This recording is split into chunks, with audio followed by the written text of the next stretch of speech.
നമസ്കാരം. ശബരിമല സ്വർണ്ണക്കൊള്ളയിലെ SITക്ക് ഹൈക്കോടതിയുടെ രൂക്ഷ വിമർശനം. എന്തുകൊണ്ട് കുറ്റപത്രം സമർപ്പിക്കുന്നില്ലെന്ന് SITയോട് കോടതി ചോദിച്ചു. പ്രതികൾക്ക് സ്വാഭാവിക ജാമ്യം ലഭിക്കുന്നത് പൊതുജനങ്ങൾക്ക് അന്വേഷണത്തിൽ സംശയം ജനിപ്പിക്കുമെന്നും ഹൈക്കോടതി ചൂണ്ടിക്കാട്ടി. അതേസമയം കേസിൽ ദേവസ്വം ബോർഡ് മുൻ പ്രസിഡന്റ് PS പ്രശാന്തിന്റെ മൊഴിയെടുത്തു. മുൻ പ്രസിഡന്റായിരുന്ന A പത്മകുമാറിനെ 14 ദിവസത്തേക്ക് കൊല്ലം വിജിലൻസ് കോടതി റിമാൻഡ് ചെയ്തിട്ടുമുണ്ട്. ഹൈക്കോടതി എന്തുകൊണ്ട് SITയുടെ അന്വേഷണം മതിയായതല്ല എന്ന് കാണുന്നു? Shri D Suresh Kumar CPM, Shri BN Bhaskar അഭിഭാഷകൻ, ശ്രീ അനിൽ ബോസ് കോൺഗ്രസ്, ശ്രീ RV ബാബു ഹിന്ദു ഐക്യവേദി എന്നിവർ ചർച്ചയിൽ. ആദ്യം ശ്രീ സുരേഷ് കുമാർ, SITയുടെ അന്വേഷണം അതിഗംഭീരമാണ് എന്നാണ് സർക്കാരിനെ അനുകൂലിക്കുന്നവരൊക്കെ പറഞ്ഞുകൊണ്ടിരുന്നത്.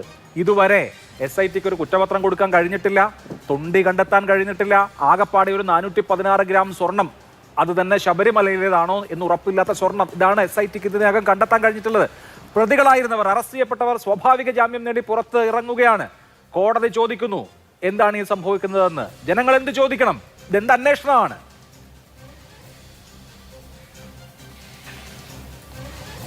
നോക്കൂ, ഈ അന്വേഷണത്തിൻ്റെ ഏതെങ്കിലും ഒരു ഘട്ടത്തിൽ അന്വേഷണവുമായി ബന്ധപ്പെട്ട്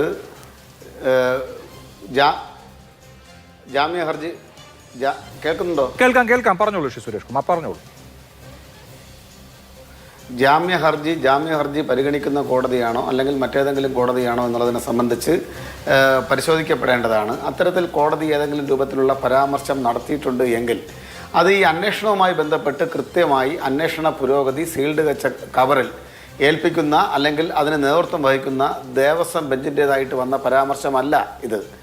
അങ്ങനെ ഇരിക്കെ ഇത് സമൂഹത്തിനകത്ത് നമുക്ക് കരുതുന്ന നിലയിലേക്കുള്ള അന്വേഷണം നടക്കുന്നില്ല എന്ന രൂപത്തിൽ, ഇത് ഏതെങ്കിലും രൂപത്തിൽ വീഴ്ചയുണ്ടായാൽ അത് മുഴുവനും സർക്കാരിൻ്റെ ഭാഗത്ത് കെട്ടിവെക്കുന്നതിന് വേണ്ടി, സർക്കാരിൻ്റെ ചുമലിൽ കെട്ടിവെക്കുന്നതിന് വേണ്ടിയിട്ടുള്ള വളരെ ബോധപൂർവമായ പരിശ്രമമാണ് ഇപ്പം നടന്നുകൊണ്ടിരിക്കുന്നത്. ഇത് ശരിയായൊരു പ്രവണതയല്ല. ഒരിക്കലും അന്വേഷണവുമായി ബന്ധപ്പെട്ട് ഏതെങ്കിലും രൂപത്തിലുള്ള ബാഹ്യ ഇടപെടൽ ഉണ്ടായോ എന്നുള്ളതിനെ സംബന്ധിച്ച് വ്യക്തമാക്കേണ്ടത് അന്വേഷണത്തിന് മേൽനോട്ടം വഹിക്കുന്ന ഹൈക്കോടതിയുടെ ദേവസ്വം ബെഞ്ചാണ്. യഥാർത്ഥ വസ്തുത എന്നിരിക്കെ ജാമ്യ ഹർജികൾ പരിഗണിക്കുന്ന ജസ്റ്റിസ് S ബദറുദ്ദീൻ ഹൈക്കോടതിയാണ് എന്നിപ്പോ നിങ്ങൾ അംഗീകരിക്കില്ല? ഇനി എനിക്കറിയില്ല. അദ്ദേഹം ആവർത്തിച്ച് ഈ കാര്യങ്ങൾ ചൂണ്ടിക്കാണിക്കുന്നുണ്ട്. ഇന്ന് പങ്കജ് ഭണ്ഡാരിയുടെ വിടുതൽ FIR കോഷ് ചെയ്യണം എന്നാവശ്യപ്പെടുന്ന ഹർജിയിൽ അദ്ദേഹം വളരെ ഷാർപ്പായിട്ടുള്ള ചില കാര്യങ്ങളാണ് പറയുന്നത്. നോക്കൂ ശ്രീ D സുരേഷ് കുമാർ, എന്തുകൊണ്ട് അന്വേഷണ സംഘത്തിന് ഒരു ബ്രേക്ക് ത്രൂ ഉണ്ടാവുന്നില്ല? ഈ ആകപ്പാടെ 474 ഗ്രാം സ്വർണവും കെട്ടിപ്പിടിച്ചിട്ടിരിക്കുകയാണ്. ഇതിനു വേണ്ടിയിട്ടാണോ ഇത്രയും വലിയ കൊള്ള ശബരിമലയിൽ നടന്നത്? എവിടേക്ക് പോയി ഈ സ്വർണം? എന്ത് ചെയ്തു? ആരൊക്കെയാണ്? കണ്ടെത്താൻ കഴിഞ്ഞിട്ടുണ്ടോ? അഭിലാഷ്, ഞാനൊന്ന് പറയട്ടെ, ഇടയ്ക്ക് കയറി ശല്യപ്പെടുത്തരുത്. ഒരു കാര്യം, ഹൈക്കോടതിയുടെ ദേവസ്വം ബെഞ്ചാണ് ഈ അന്വേഷണത്തിന് മേൽനോട്ടം വഹിക്കുന്നത്. പല ഘട്ടങ്ങളിലും ഈ അന്വേഷണ സംഘത്തെ എക്സ്പാൻഡ് ചെയ്തതടക്കം ഹൈക്കോടതിയുടെ ദേവസ്വം ബെഞ്ചിൻ്റെ മേൽനോട്ടത്തിലാണ്. സ്വാഭാവികമായും വിവിധ ഘട്ടങ്ങളിൽ ഈ അന്വേഷണത്തിൻ്റെ പുരോഗതി അത് സീൽഡ് കവറിൽ കൃത്യമായി ദേവസ്വം ബെഞ്ചിനെ അറിയിച്ചിട്ടുണ്ട്. ദേവസ്വം ബെഞ്ച് ആ സന്ദർഭത്തിലൊന്നും തന്നെ അവരുടെ അസംതൃപ്തി പ്രകടമാക്കിയിട്ടില്ല. അന്വേഷണം വളരെ കൃത്യതയോടുകൂടി മുന്നോട്ട് പോകുന്നു എന്ന പരാമർശമാണ് ഈ അന്വേഷണത്തിന് മേൽനോട്ടം വഹിക്കുന്ന ഹൈക്കോടതിയുടെ ദേവസ്വം ബെഞ്ച് നടത്തിയിട്ടുള്ളത്. വസ്തുത അതാണെന്നിരിക്കെ ജാമ്യ ഹർജി പരിഗണിക്കുന്ന സന്ദർഭത്തിൽ ഏതെങ്കിലും കാരണവശാൽ കുറ്റപത്രം സമർപ്പിക്കുന്നതിനുണ്ടാകുന്ന ലാഗ് അതൊരു പക്ഷേ കോടതിക്ക് പരാമർശ വിധേയമായിരിക്കാം. അതെന്തുകൊണ്ടാണ് ഉണ്ടാകുന്നത്? ഇവിടെ ബഹുമാനപ്പെട്ട കേരളത്തിൻ്റെ പ്രതിപക്ഷ നേതാവായിട്ടുള്ള ശ്രീ VD സതീശൻ അടക്കമുള്ള ആളുകൾ ആവർത്തിച്ച് പറഞ്ഞുകൊണ്ടിരിക്കുന്ന ഒരു കാര്യമുണ്ട്. അന്വേഷണം ഇതുവരെ മതി, ഇനി അപ്പുറത്തോട്ട് 1 ഇഞ്ച് അന്വേഷണം മുന്നോട്ട് പോകണ്ട. ഞാൻ ചോദിക്കട്ടെ, ഈ അന്വേഷണവുമായി ബന്ധപ്പെട്ട് തുടങ്ങിയപ്പോഴാണ് പുതിയ വസ്തുതകൾ പുറത്തു വരുന്നത്. സ്വാഭാവികമായും സ്പെഷ്യൽ ഇൻവെസ്റ്റിഗേഷൻ ടീമിൻ്റെ മുമ്പേ കടമ്പകൾ ഒന്നൊന്നായി മുന്നോട്ട് വരികയാണ്. അതിനകത്ത് നമ്മൾ ആദ്യം കണ്ട കാഴ്ചയല്ല പിന്നീട് കാണുന്നത്. വാജിവാഹനം അടക്കമുള്ള കാര്യങ്ങൾ തന്ത്രി ഇതിനകത്ത് പ്രധാന റോളിലേക്ക് വരുന്നു. ശ്രീ D സുരേഷ് കുമാർ, നോക്കൂ, ഇവിടെ ആദ്യത്തെ വിഷയം എന്താണ്? ദ്വാരപാലക ശില്പത്തെ പൊതിഞ്ഞിരുന്ന പാളികൾ അത് അറ്റകുറ്റപ്പണിക്ക് കൊണ്ടുപോകുന്നു എന്ന വ്യാജേന അടിച്ചെടുത്തതാണ് ആദ്യത്തെ വിഷയം. അത് അന്വേഷിച്ച് വന്നപ്പോഴാണ് കട്ടിളപ്പാളിയുടെ വിഷയം വന്നത്. നോക്കൂ, ഇപ്പോൾ 2017 നടന്ന കൊടിമരം വാജിവാഹനം, ഇങ്ങനെ 100,000 കാര്യങ്ങളിലേക്ക് അന്വേഷണ സംഘം ഇങ്ങനെ പരത്തി കൊണ്ടുപോകുന്നുണ്ട്. ആദ്യം ആരോപണ വിധേയമായ, ആദ്യം മുമ്പിൽ വന്ന വിഷയമുണ്ടല്ലോ, അതിനൊരു കൺക്ലൂഷൻ വേണ്ടേ? ഇത് ആരെവിടേക്കാണ് കൊണ്ടുപോയത്, ആര് എന്നുള്ള കാര്യത്തിന് ഉത്തരവുണ്ട് ഉണ്ണികൃഷ്ണൻ പോറ്റി. എവിടെ എവിടെ എന്നുള്ള കാര്യത്തിന് ഇതുവരെ ഉത്തരവില്ല. ഈ കണ്ടെത്തിയിരിക്കുന്ന ഗോവർദ്ധനിൽ നിന്ന് കണ്ടെത്തിയിരിക്കുന്ന 474 ഗ്രാം അല്ലല്ലോ അവിടെ നിന്ന് നഷ്ടപ്പെട്ടിട്ടുള്ളത്. അപ്പോൾ ബാക്കി സ്വർണം എവിടെ? എന്താണ് ഇതിന്റെ കഥ? ഇത് ആദ്യത്തെ പ്രാഥമികമായ വിഷയത്തിൽ ഒരു കൺക്ലൂഷൻ ഉണ്ടാക്കാൻ കഴിയാത്തത് കൊണ്ടാണ് ആ കേസിൽ കുറ്റപത്രം കൊടുക്കാൻ കഴിയാത്തത്. കുറ്റപത്രം കൊടുക്കാൻ കഴിയുന്ന സ്റ്റേജിലേക്ക് അന്വേഷണം എത്തിക്കാൻ കഴിയാതിരിക്കുന്നതും മുഴുവൻ കാര്യങ്ങളിലേക്കും പരന്നുപോയി അന്വേഷിക്കുന്നതും ഒക്കെ SITയുടെ സ്വാതന്ത്ര്യത്തിൽപ്പെടുത്തണോ?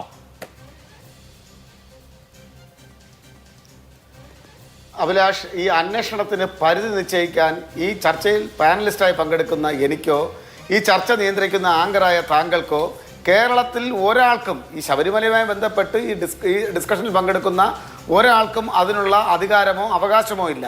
വസ്തുത അതാണെന്നിരിക്കെ അന്വേഷണത്തിന് പരിധി എന്തിനാണ് നമ്മൾ നിശ്ചയിക്കുന്നത്? അന്വേഷണം ഓരോ ഘട്ടത്തിൽ ഇവിടെ പരത്തി ഈ അന്വേഷണം പോകരുത് എന്ന് അഭിലാഷിന് പറയാനും കഴിയില്ല, എനിക്ക് പറയാനും കഴിയില്ല. ബന്ധപ്പെട്ട കേരളത്തിൻ്റെ മുഖ്യമന്ത്രി പോലും ഒരു ഘട്ടത്തിൽ വാർത്താ സമ്മേളനം നടത്തി പറഞ്ഞു, ഈ അന്വേഷണത്തിൻ്റെ ഒരു ഘട്ടത്തിലും സർക്കാർ ഇടപെടുന്നില്ല. അത് അനുകൂലമായും പ്രതികൂലമായും അല്ലെങ്കിൽ വേറെ ഏതെങ്കിലും തരത്തിൽ പോലും ഈ അന്വേഷണത്തിന് കൃത്യമായി മേൽനോട്ടം വഹിക്കുന്നത് ബഹുമാനപ്പെട്ട ഹൈക്കോടതിയുടെ ദേവസ്വം ബെഞ്ചാണ്. വസ്തുത അതാണെന്നിരിക്കെ നമ്മൾ സമൂഹത്തിനകത്ത് തെറ്റിദ്ധാരണ ഉണ്ടാക്കുന്ന വിധത്തിലാണ് ഈ രൂപത്തിലുള്ള ചർച്ച സംഘടിപ്പിക്കുന്നത്. ജാമ്യ ഹർജി പരിഗണിക്കുന്ന സമയത്ത് ബഹുമാനപ്പെട്ട കോടതി ആ രൂപത്തിലൊരു പരാമർശം നടത്തിയിട്ടുണ്ടാവാം. കുറ്റപത്രം സമർപ്പിക്കുന്നതിൽ വൈകലുണ്ടാകുന്നു എന്നുള്ളത് കോടതിയുടെ ഒരു മേൽനോട്ടത്തിനകത്ത് ഒരു പരാമർശമായി അത് സൂചിപ്പിച്ചിരിക്കാം. പക്ഷേ വസ്തുത ആർക്കാ അറിയാവുന്നത്? വസ്തുത ഈ അന്വേഷണത്തിന് മേൽനോട്ടം വഹിക്കുന്ന ഹൈക്കോടതിയുടെ ദേവസ്വം ബെഞ്ചിനെ അറിയാവൂ. കാരണം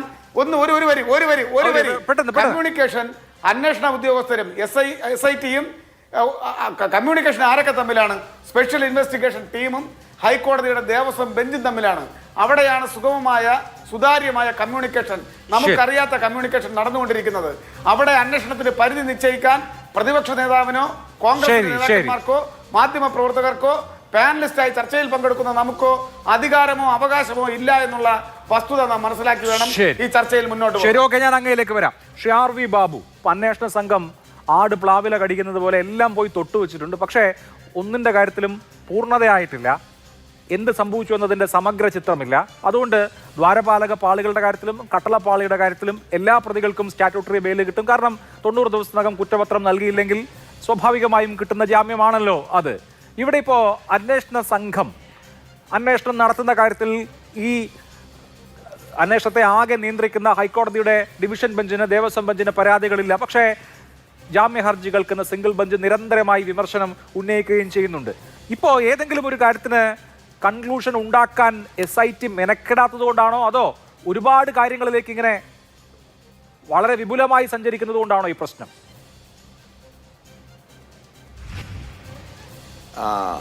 അഭിലാഷേ, ഇപ്പോൾ CPM ചെയ്തുകൊണ്ടിരിക്കുന്നത് അതായത് ഹൈക്കോടതിയുടെ ദേവസ്വം ബെഞ്ചിനെ ചാരി രക്ഷപ്പെടുക എന്നുള്ള തന്ത്രമാണ്. ഇപ്പോൾ പറയുന്നത് കേട്ടാൽ തോന്നും ഹൈക്കോടതിയുടെ ദേവസ്വം ബെഞ്ചാണ് കേസ് അന്വേഷിക്കുന്നതെന്ന്. അങ്ങനെയല്ലല്ലോ.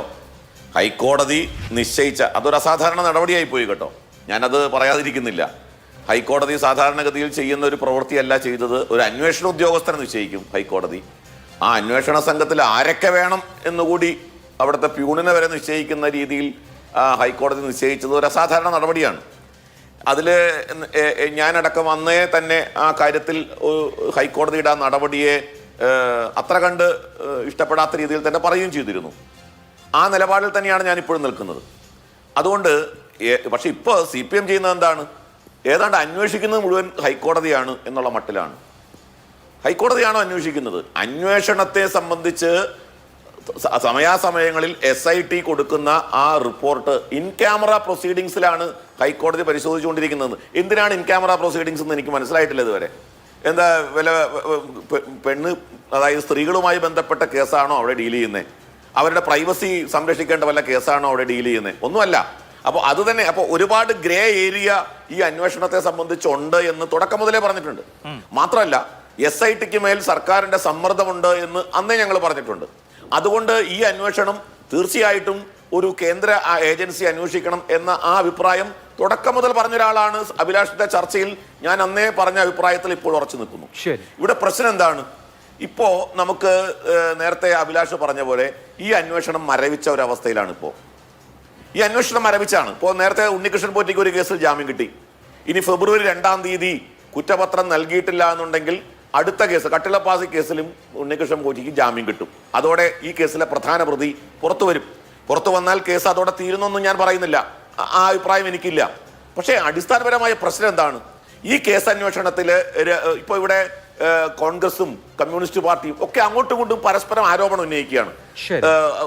അടൂർ പ്രകാശിന്റെ കൂടെ എടുത്ത ഫോട്ടോ, സോണിയാഗാന്ധിയുടെ എടുത്ത കൂടെ ഫോട്ടോ, കടകംപള്ളി സുരേന്ദ്രന്റെ കൂടെ എടുത്ത ഫോട്ടോ, വാജി വാഹനം ഇപ്പോൾ ഇവിടെ ഇടയ്ക്ക് കൊണ്ടുവന്നില്ലേ വാജി വാഹനം എന്നൊക്കെ.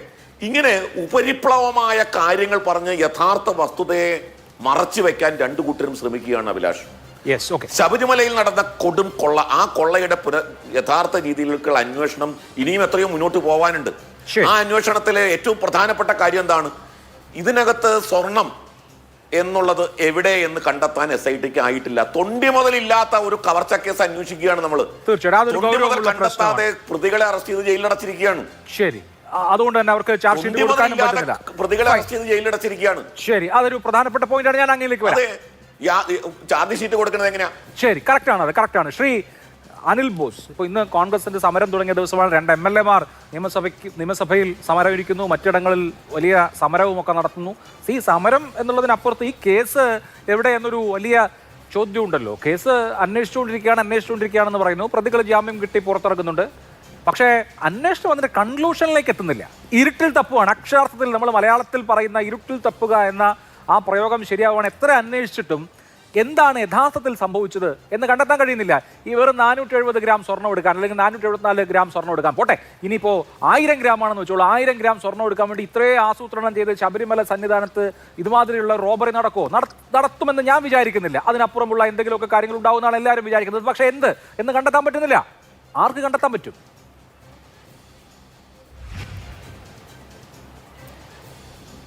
അഭിലാഷ, ഞാൻ പ്രതിപക്ഷ പാർട്ടി എന്നുള്ള നിലയിൽ UDF-ൻ്റെയും കോൺഗ്രസിൻ്റെയും പ്രതിനിധിയായിട്ടാണ് ഈ ചർച്ചയിൽ പങ്കെടുക്കുന്നത്. ഈ ചർച്ചയിൽ പങ്കെടുക്കുമ്പോൾ എനിക്ക് രാഷ്ട്രീയ വിരോധം മനസ്സിൽ കരുതിയാൽ ഈ അന്വേഷണത്തെ സംബന്ധിച്ചും അന്വേഷണത്തിൻ്റെ നടപടിക്രമങ്ങളെ സംബന്ധിച്ചും ഒട്ടേറെ കാര്യങ്ങൾ പറയാൻ കഴിയും.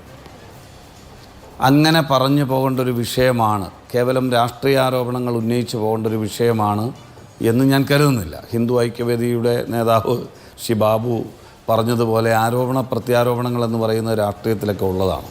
പക്ഷെ അങ്ങനെ കൊണ്ടുപോകേണ്ട ഒരു വിഷയമായിട്ട് നമ്മളിതിനെ കാണുന്നില്ല.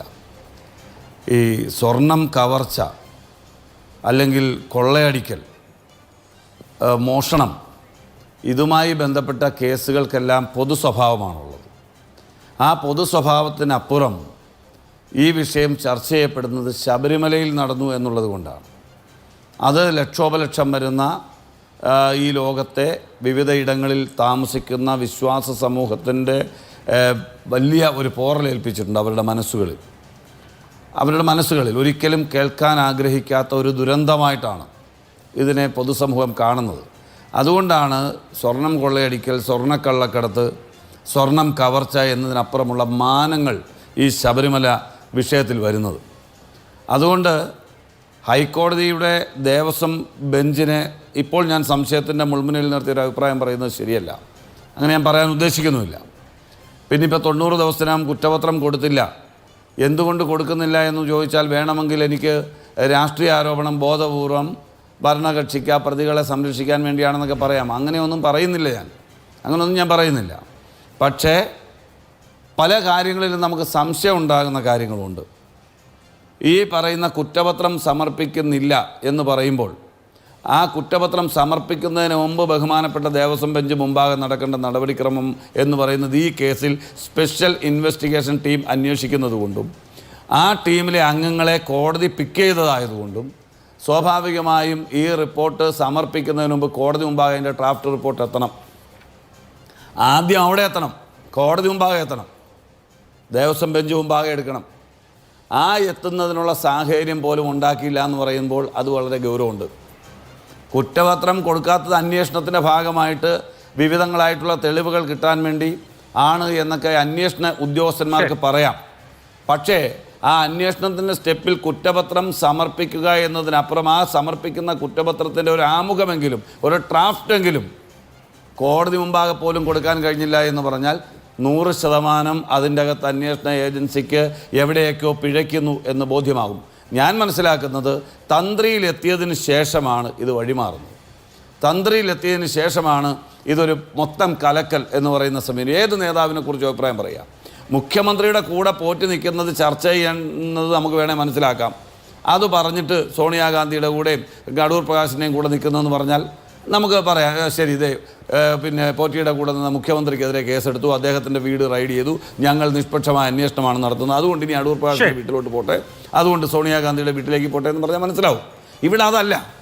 ഇവിടെ നിയമസഭയ്ക്കകത്തും പുറത്തും നടത്തിക്കൊണ്ടിരിക്കുന്ന പ്രഖ്യാപനങ്ങളും പ്രസംഗങ്ങളും ഇത് മൊത്തത്തിൽ ഒരു കലുഷിതാന്തരീക്ഷം ഉണ്ടാക്കി യഥാർത്ഥ വസ്തുതകളിൽ നിന്ന് രക്ഷപ്പെടാനുള്ള രാഷ്ട്രീയമായിട്ടുള്ള ഹീനമായ തന്ത്രമാണ് ഗവൺമെന്റ് നടത്തുന്നത്. ശരി അങ്ങനെ മറ്റുള്ളവരെ വലിച്ചിഴക്കുന്ന ആ വിഷയത്തിലേക്ക് ഞാൻ വരാം. ഈ കേസിന്റെ കാര്യത്തെക്കുറിച്ച് തന്നെ സംസാരിച്ചാൽ ശ്രീ BN ഹസ്കർ 90 ദിവസം കൊണ്ട് കുറ്റപത്രം കൊടുക്കാൻ കഴിഞ്ഞിട്ടില്ല. അതിനൊരു ന്യായമുണ്ട്. കാരണം ഇതൊരു മോഷണ കേസാണ്, തൊണ്ടി ഇതുവരെ കിട്ടിയിട്ടില്ല. മോഷണ വസ്തു കണ്ടെത്താൻ കഴിയാതെ എങ്ങനെ കുറ്റപത്രം കൊടുക്കുമെന്ന പ്രശ്നമുണ്ട്. പക്ഷെ പലരും ചൂണ്ടിക്കാണിച്ചത് ഭാഗിക കുറ്റപത്രം നൽകാം എന്നൊക്കെയുള്ളതായിരുന്നു. അത് സാധിക്കുമായിരുന്നില്ലേ? എന്തുകൊണ്ടാണ് SITക്ക് കുറ്റപത്രം ഭാഗികമായി പോലും കൊടുക്കാൻ കഴിയാത്തത് എന്നുള്ള ഒന്നാമത്തെ ചോദ്യം.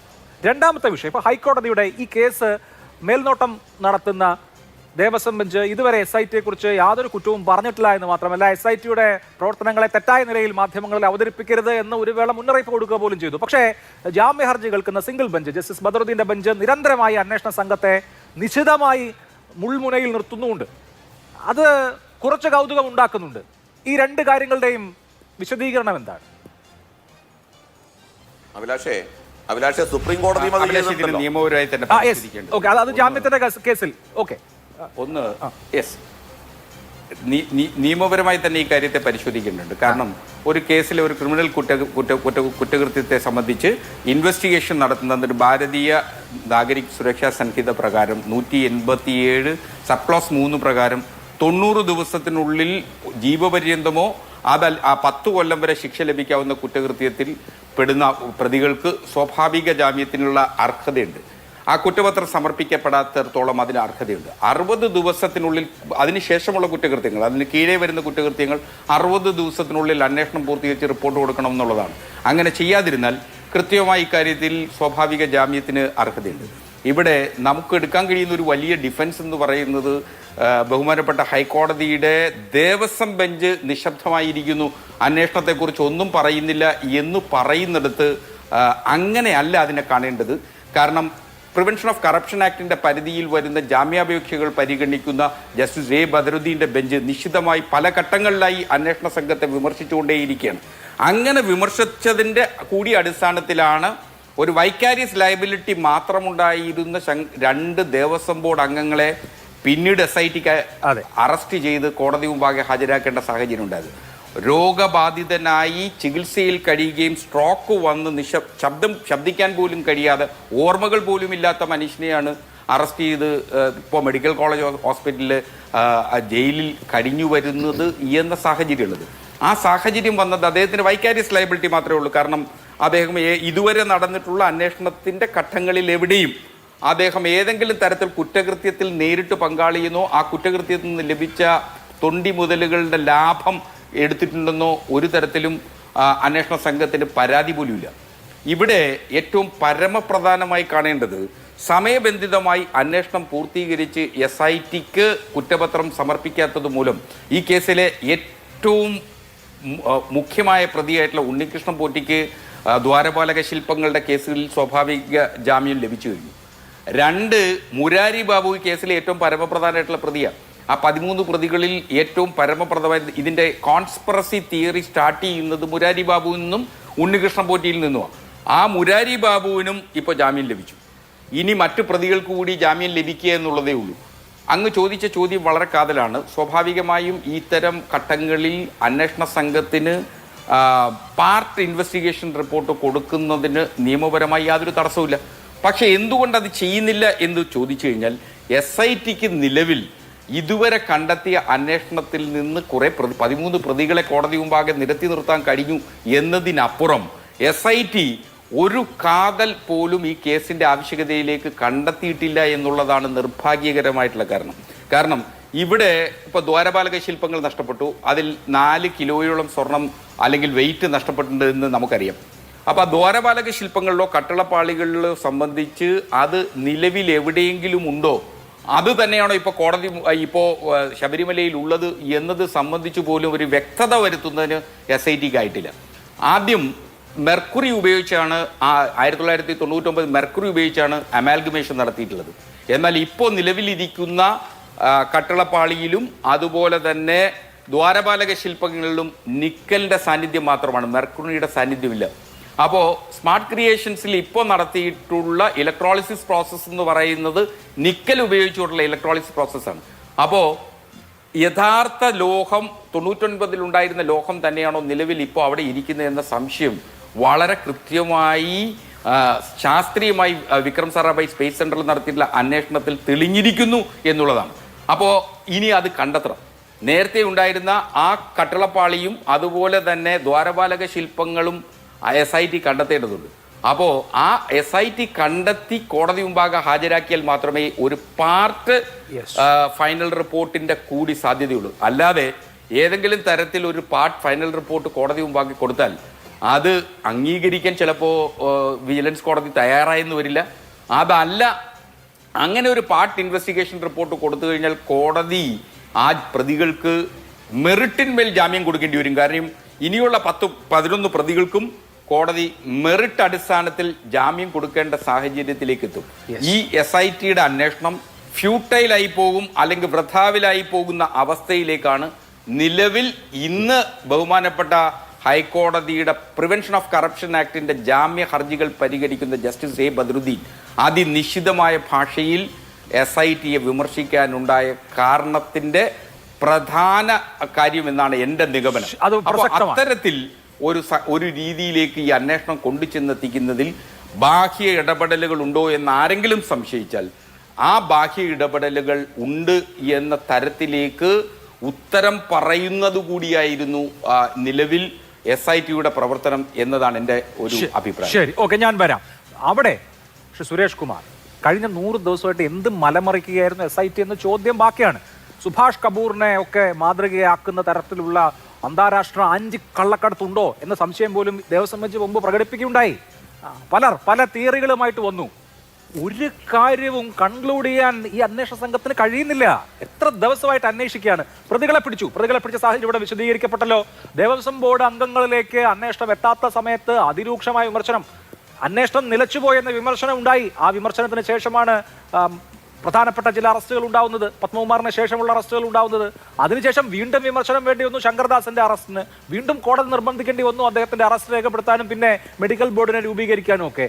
അപ്പോ ജാമ്യം കേൾക്കുന്ന ബെഞ്ച് നിരന്തരം ഇങ്ങനെ കുത്തിയ കുറച്ച് ആളുകളെ അറസ്റ്റ് ചെയ്യും എന്നതിനപ്പുറത്ത് അന്വേഷണം കൺക്ലൂഡ് ചെയ്യുന്ന വിധത്തിലേക്ക് പോവാൻ ഈ അന്വേഷണ ഏജൻസിക്ക് കഴിയുന്നില്ലെങ്കിൽ അവരാ പണി നിർത്തിയിട്ട് വേറെ ഏജൻസി വരാതെ എന്ത് കാര്യം സാർ? നോക്കൂ അഭിലാഷ്, ഇത് പറയേണ്ടത് ആരാണ്?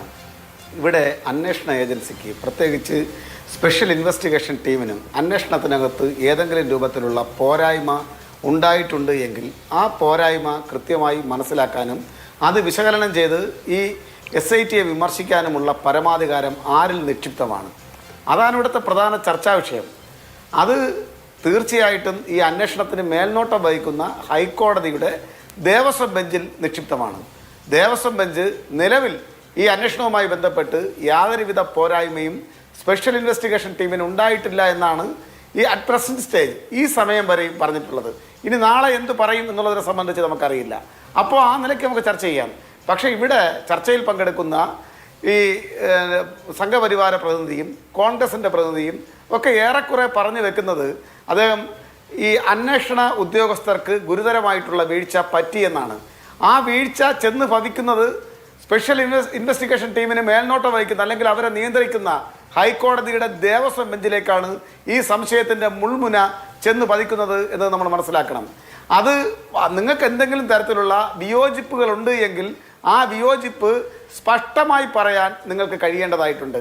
അതല്ലാതെ വേഗമായി പറഞ്ഞ് ഇരുട്ടുകൊണ്ട് ഓട്ടയടയ്ക്കുന്ന വിദ്യ. ഇപ്പോൾ കേരളത്തിൻ്റെ ബഹുമാന്യനായ പ്രതിപക്ഷ നേതാവ് യാതൊരുവിധ ധാർമ്മികവും രാഷ്ട്രീയവുമായ ഉത്തരവാദിത്വമില്ലാതെ കേരളത്തിൻ്റെ പൊതുസമൂഹത്തെ നോക്കി പറഞ്ഞു, 2 സിവിൽ സർവീസ് ഉദ്യോഗസ്ഥർ ഈ അന്വേഷണത്തിനകത്ത് അനാവശ്യമായി ഇടപെടുന്നു. അദ്ദേഹത്തിന് ആ പേര് പറയാൻ സാധിച്ചില്ല. അതിൻ്റെ അർത്ഥം എന്താണ്? അദ്ദേഹം ഈ അന്വേഷണ സംഘത്തെ ഇരുട്ടിൽ നിർത്തുന്നതിനുള്ള പ്രവണതയാണ് നടത്തിയിട്ടുള്ളത്. മുൻ ദേവസ്വം വകുപ്പ് മന്ത്രി ശ്രീ കടകംപള്ളിക്കെതിരായി അദ്ദേഹം ചില പരാമർശങ്ങൾ നടത്തി. കടകംപള്ളി ഡിഫമേഷൻ കേസ് ഫയൽ ചെയ്തു.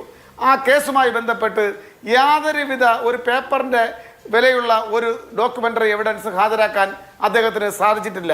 ഇവിടെ ഹൈക്കോടതിയുടെ ദേവസ്വം ബെഞ്ചിനെ സംശയത്തിൻ്റെ മുൾമുനയിൽ നിർത്തിക്കൊണ്ടാണ് 2 MLA-മാർ ഇപ്പോൾ നിയമസഭയ്ക്ക് മുന്നിൽ സമരം നടത്താൻ ആരംഭിച്ചിട്ടുള്ളത്.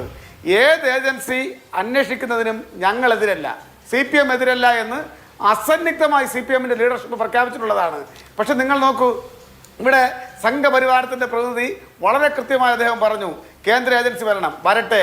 വരുമ്പോൾ ഇവിടെ കിറ്റക്സ് ഉടമയായിട്ടുള്ള ശ്രീ സാബുവിനെ പൂട്ടി NDA മുന്നണി വിപുലീകരിച്ചതുപോലുള്ള അന്വേഷണമാകരുത്. ആ അന്വേഷണം വസ്തുനിഷ്ഠമായിരിക്കണം, യഥാർത്ഥ പ്രതികളെ നിയമത്തിൻ്റെ മുന്നിൽ കൊണ്ടുവരാൻ വേണ്ടിയിട്ടുള്ളതായിരിക്കണം. അതല്ലാതെ തങ്ങളുടെ രാഷ്ട്രീയ മുന്നണിയെ വിപുലീകരിക്കുന്നതിനുള്ള ഉപാധിയായി അന്വേഷണ ഏജൻസികളെ മാറ്റിത്തീർക്കുന്ന വിദ്യയുണ്ടല്ലോ, ആ വിദ്യ ഇതുമായി ബന്ധപ്പെട്ട് നടപ്പിലാക്കാൻ സംഘപരിവാരം ശ്രമിക്കരുത് എന്നുകൂടെ ഞാൻ ഈ അവസരത്തിൽ അഭ്യർത്ഥിക്കുകയാണ്. ഇവിടെ വളരെ കൃത്യമായി ഞങ്ങൾക്കുറപ്പുണ്ട്, ഈ അന്വേഷണം വളരെ കൃത്യമാണ്. പോരായ്മയോ വിമർശനമോ ഉണ്ടെങ്കിൽ തീർച്ചയായും ഹൈക്കോടതിയുടെ ദേവസ്വം ബെഞ്ച് വളരെ കൃത്യതയോടുകൂടി മുന്നോട്ട് പോകാൻ എന്തെങ്കിലും ദേവസ്വം ബെഞ്ച് നോക്കുമെന്നുള്ളതാണല്ലോ നിലപാട്. ശരി, അങ്ങത് നേരത്തെയും പറഞ്ഞിട്ടുണ്ട്. ശ്രീ RV ബാബു, ഇപ്പോൾ ദേവസ്വം ബെഞ്ചാണ് യഥാർത്ഥത്തിൽ ഈ അന്വേഷണത്തിന് തുടക്കം കുറിച്ചത്. ദേവസ്വം ബെഞ്ചിന്റെ ഇടപെടൽ ഇല്ലെങ്കിൽ ഈ അന്വേഷണമോ ഈ വിഷയമോ ഇല്ല എന്നുള്ളത് കൂടി നമ്മൾ കാണേണ്ടതുണ്ട്. ശബരിമലയുടെ വിഷയത്തിൽ മാത്രമല്ല, ദേവസ്വം ബോർഡുമായി ബന്ധപ്പെട്ട് വിവിധ ക്ഷേത്രങ്ങളുടെ കാര്യത്തിൽ വളരെ കൃത്യമായി ജാഗ്രതയോടുകൂടിയുള്ള നിലപാട് സ്വീകരിക്കുന്ന സംവിധാനമാണല്ലോ. ജസ്റ്റിസ് രാജാ വിജയരാഘവനെ കുറിച്ചും ജസ്റ്റിസ് ജയകുമാറിനെ കുറിച്ചും മറിച്ചൊരു അഭിപ്രായം അങ്ങേക്കുണ്ടോ, ഹിന്ദു ഐക്യവേദിക്കുണ്ടോ? അവർ വളരെ ഇന്റഗ്രിറ്റിയുള്ള ജഡ്ജിമാരാണെന്ന് മാത്രമല്ല, ഈ കാര്യങ്ങൾ വളരെ താല്പര്യത്തോടു കൂടി ഇതിൽ സത്യം പുറത്തു വരണമെന്ന നിർബന്ധ ബുദ്ധിയോടുകൂടി ആക്ട് ചെയ്യുന്ന ആളുകളല്ലേ. അപ്പോൾ അവർ ഓരോ തവണയും സീൽഡ് കവറിൽ SITയുടെ റിപ്പോർട്ട് വാങ്ങുന്നുണ്ട്, അവർ അത് വിലയിരുത്തുന്നുണ്ട്. അവർക്ക് SITയെ വിശ്വാസമാണെങ്കിൽ പുറത്തുള്ളവർ അവിശ്വസിക്കണോ? അല്ല, ഞാൻ നമ്മുടെ അഭിലാഷേ, ഒരു 2 ജഡ്ജിമാരുടെ പേര് ഈ ചർച്ചയിലേക്ക് വലിച്ചെടുക്കുന്നത് നമ്മൾ ശരിയല്ല. ഞാൻ അതിനോട് യോജിക്കുന്നില്ല. നമുക്ക് ജഡ്ജിമാരല്ല, നമ്മൾ കോടതിയെ സംബന്ധിച്ച് കോടതിയുടെ നിലപാടുകളെയാണ് വിമർശിക്കുന്നത്, ജഡ്ജിമാരെയല്ല വിമർശിക്കുന്നത്. അതുകൊണ്ട് അവരുടെ പേരുകൾ ദയവായി ഈ ചർച്ചയിൽ വലിച്ചഴിക്കരുത് എന്ന് ഞാൻ അപേക്ഷിക്കുകയാണ്. വ്യക്തിപരമായിട്ട് അവരൊക്കെ ഇൻറ്റഗ്രിറ്റി ഉള്ളവരാണ് എന്നുള്ളതിൽ എനിക്ക് അഭിപ്രായ വ്യത്യാസമൊന്നുമില്ല. പക്ഷേ ചില അസ്വാഭാവികമായ നടപടികൾ ഉണ്ടാകുന്നു എന്നുള്ളതിനെ സംബന്ധിച്ചുള്ള നമ്മുടെ അഭിപ്രായ വ്യത്യാസങ്ങൾ നമ്മൾ പറയുകയാണല്ലോ, മാന്യമായി പറയുകയാണത്. അവിടെ ഞാൻ പറഞ്ഞല്ലോ, തുടക്കം മുതൽ ഈ SITയെ തിരഞ്ഞെടുത്ത രീതി അസ്വാഭാവികമായ ഒരു രീതിയാണ്. വിചാരണ നടന്നുകൊണ്ടിരിക്കുന്ന കേസ് അതിൻ്റെ റിപ്പോർട്ട് പരിശോധിക്കുന്ന രീതി അസ്വാഭാവികമാണ്. ഈ കാര്യങ്ങളൊക്കെ നമ്മൾ പറയുകയാണ്. അത് ജഡ്ജിമാരോടുള്ള വിമർശനമല്ല, കോടതിയുടെ നടപടിക്രമങ്ങളോടുള്ള വിമർശനമാണ്. SITയെ കുറിച്ചുള്ള വിമർശനത്തെ സംബന്ധിച്ച് എന്നോട് ചോദിക്കുന്നതിന് പകരം യഥാർത്ഥത്തിൽ കോടതിയുടെ മറ്റൊരു ബെഞ്ച്, അതും അസ്വാഭാവികമാണ്. ഞാൻ കേട്ടിട്ടില്ല ഇതുവരെ ഒരു ഡിവിഷൻ ബെഞ്ച് മോണിറ്റർ ചെയ്യുന്ന ഒരു കേസിനെ കുറിച്ച് മറ്റൊരു ബെഞ്ച് വിമർശിക്കുക എന്ന് പറയുമ്പോൾ അതും അസ്വാഭാവികമാണ്. അസ്വാഭാവികമായ ഒരുപാട് കാര്യങ്ങൾ നടക്കുകയാണ്. വിമർശിക്കുകയാണെന്ന് മാത്രമല്ല, ഓരോ തവണയും എല്ലാ അവസരത്തിലും അതിനിശ്ചിതമായ ഭാഷയിൽ SITയെ വിമർശിക്കുന്നു എന്നുള്ളതാണ്. അതെ, ഞാൻ അതുകൊണ്ടാണ് പറഞ്ഞേ, ഞാനല്ല സത്യത്തിൽ ഇതിന് മറുപടി പറയേണ്ടത്. ഹൈക്കോടതിയുടെ സിംഗിൾ ബെഞ്ചാണ്, അല്ലെങ്കിൽ സിംഗിൾ ബെഞ്ചിലെ വിമർശനത്തോട് ഡിവിഷൻ ബെഞ്ചാണ് മറുപടി പറയേണ്ടത്. നമ്മൾ യഥാർത്ഥത്തിൽ ഒരു ലേമാനാണ്, പുറത്തു നിന്ന് ഈ കളി കാണുന്ന ആൾക്കാർ മാത്രമാണ്. പക്ഷേ അഭിലാഷ്, ഒരു കാര്യം, SIT കൊടുത്തിട്ടുള്ള റിപ്പോർട്ടുണ്ടല്ലോ ഈ കഴിഞ്ഞ ദിവസം വിജിലൻസ് കോടതിയിൽ, കൊല്ലം വിജിലൻസ് കോടതിയിൽ ജാമ്യ ഹർജി പരിഗണിച്ചിട്ട് മുന്നോട്ട് വന്ന സമയത്ത് അതിന് എതിരായിട്ട് SIT കൊടുത്ത റിപ്പോർട്ടിൽ എന്താ പറഞ്ഞത്? മൊത്തം 5 പേര്, ആ 5 പേര്, അതായത് കട്ടിലപാളി കേസിൽ 3 പേരും ദ്വാരപാലക പീഡ കേസിൽ 2 പേരും, അതിൽ 3 പേര് വളരെ നിർണായകമായ ഉത്തരവാദിത്വം വഹിക്കുന്നവരാണ് എന്ന് പറഞ്ഞിട്ട് SIT കൊടുത്തിട്ട് റിപ്പോർട്ട് കൊടുത്തിട്ട് 5 ദിവസമായല്ലോ. ആ 3 പേര് ആരാണ്? ആ 3 പേരെ എന്തുകൊണ്ട് അവരാരാണ് എന്നുള്ളതിനെ കുറിച്ച് SIT അന്വേഷിക്കുന്നുണ്ടോ? ആരെ കുറിച്ചായിട്ടാണ് SIT ആ നിർണായകമായ 3 പേര് അല്ലെങ്കിൽ 3, 2, 5 പേരെന്ന് പറയുന്നത്? ഈ 2 കേസിലും കൂടി നമ്മൾ അറിയണ്ടേ ഇവിടെ എവിടെ എത്തി നിൽക്കുന്നു അന്വേഷണം? ഇപ്പോൾ പ്രശാന്തിനെ ചോദ്യം ചെയ്തു, 3 തവണ ചോദ്യം ചെയ്തു, പ്രശാന്തിനെ ചോദ്യം ചെയ്ത് വിട്ടിരിക്കുകയാണ്. പ്രശാന്തിനെ അറസ്റ്റ് ചെയ്യണമെന്നോ ഇതൊന്നും നമ്മൾ പറയുന്നില്ല. പക്ഷേ അന്വേഷണത്തെ സംബന്ധിച്ചിടത്തോളം ഇത്തരത്തിലുള്ള ഗ്രേ ഏരിയകൾ ഒരുപാട് നമ്മൾ കാണുന്നു. എന്നിട്ട് അന്വേഷണത്തെ വഴിതിരിച്ചു വിടാൻ ഏതെങ്കിലും ഒരു പ്രമുഖമായിട്ടുള്ള ഒരാൾ, അതായത് തന്ത്രി ഇപ്പോൾ അറസ്റ്റ് ചെയ്തു, എന്നിട്ട് അതിനകത്ത് വാജിവാഹനം കൊണ്ടുവരുന്നു. വാജിവാഹനം ഈ കേസും തമ്മിലൊരു ബന്ധമില്ല. വാജിവാഹനം നഷ്ടപ്പെട്ടു എന്നൊരു പരാതി പോലും എവിടെയില്ല. തന്ത്രിക്ക് തെറ്റ് ചെയ്തിട്ടുണ്ടെങ്കിൽ തന്ത്രിയെ ശിക്ഷിക്കണം എന്ന് തുടക്കം മുതൽ പറഞ്ഞിട്ടുള്ള ആൾക്കാരാണ് നമ്മൾ. തന്ത്രിയുടെ കേസ് നിയമത്തിന്റെ വഴിക്ക് പോകണം, അതിന് യാതൊരു സംശയവും വേണ്ട എന്ന് കൃത്യമായി ഇപ്പോഴും ആവർത്തിച്ച് പറഞ്ഞുകൊണ്ടിരിക്കുന്ന ആൾക്കാരാണ് ഞങ്ങൾ. അപ്പോൾ ഈ കേസിനെ മൊത്തം ഒരു ഗ്രേ ഏരിയയിൽ നിർത്തിക്കൊണ്ട് ഈ യഥാർത്ഥ പ്രതികൾക്ക് രക്ഷപ്പെടുന്ന തരത്തിലുള്ള ഒരു അന്തരീക്ഷം SIT ഉണ്ടാക്കിയെടുക്കുകയാണ് എന്ന ആശങ്ക. അഭിലാഷേ, ഇത് തുടക്കം മുതൽ ഞങ്ങൾ പറഞ്ഞു വരുന്നുണ്ട്. ഞങ്ങളുടെ ആ അഭിപ്രായം ശരിവെക്കുന്ന നിലപാടുകളാണ് ഇപ്പോൾ കോടതി അടക്കം പറഞ്ഞിട്ടുള്ളത്. ഇപ്പൊ ഇവിടെ ശ്രീ സുരേഷ് പറയുകയുണ്ടായി ഈ കേസിനെ സംബന്ധിച്ച് EDയുടെ അന്വേഷണം. ഞാനതിലേക്ക് അതൊക്കെ ഈ വിഷയത്തെ വഴിതിരിച്ചു വിടാനുള്ള ചില ആരോപണങ്ങളാണ്, ഞാനതിലേക്ക് കടക്കുന്നില്ല. പ്രശ്നം എന്താണ്? CPMന്റെ നേതാക്കന്മാരല്ലേ സുപ്രീം കോടതി പോയത് ജാമ്യം തേടിയിട്ട്? ദൈവത്തെ കൊള്ളയടിക്കുന്നു എന്ന് പറഞ്ഞത് ആരെയാ? CPMന്റെ നേതാവിനെ കുറിച്ചിട്ടാണ് നിങ്ങൾ ദൈവത്തെ കൊള്ളയടിക്കുന്നവരെന്ന് പറഞ്ഞത്. ദൈവത്തെ കൊള്ളയടിക്കുന്നവർ എന്ന് നിശ്ചിതമായ വിമർശനം സുപ്രീം കോടതി CPMന്റെ നേതാക്കന്മാർക്കെതിരെ നടത്തുമ്പോൾ ആ CPM ആ നേതാക്കന്മാരോട് എടുക്കുന്ന നടപടി എന്താണ്?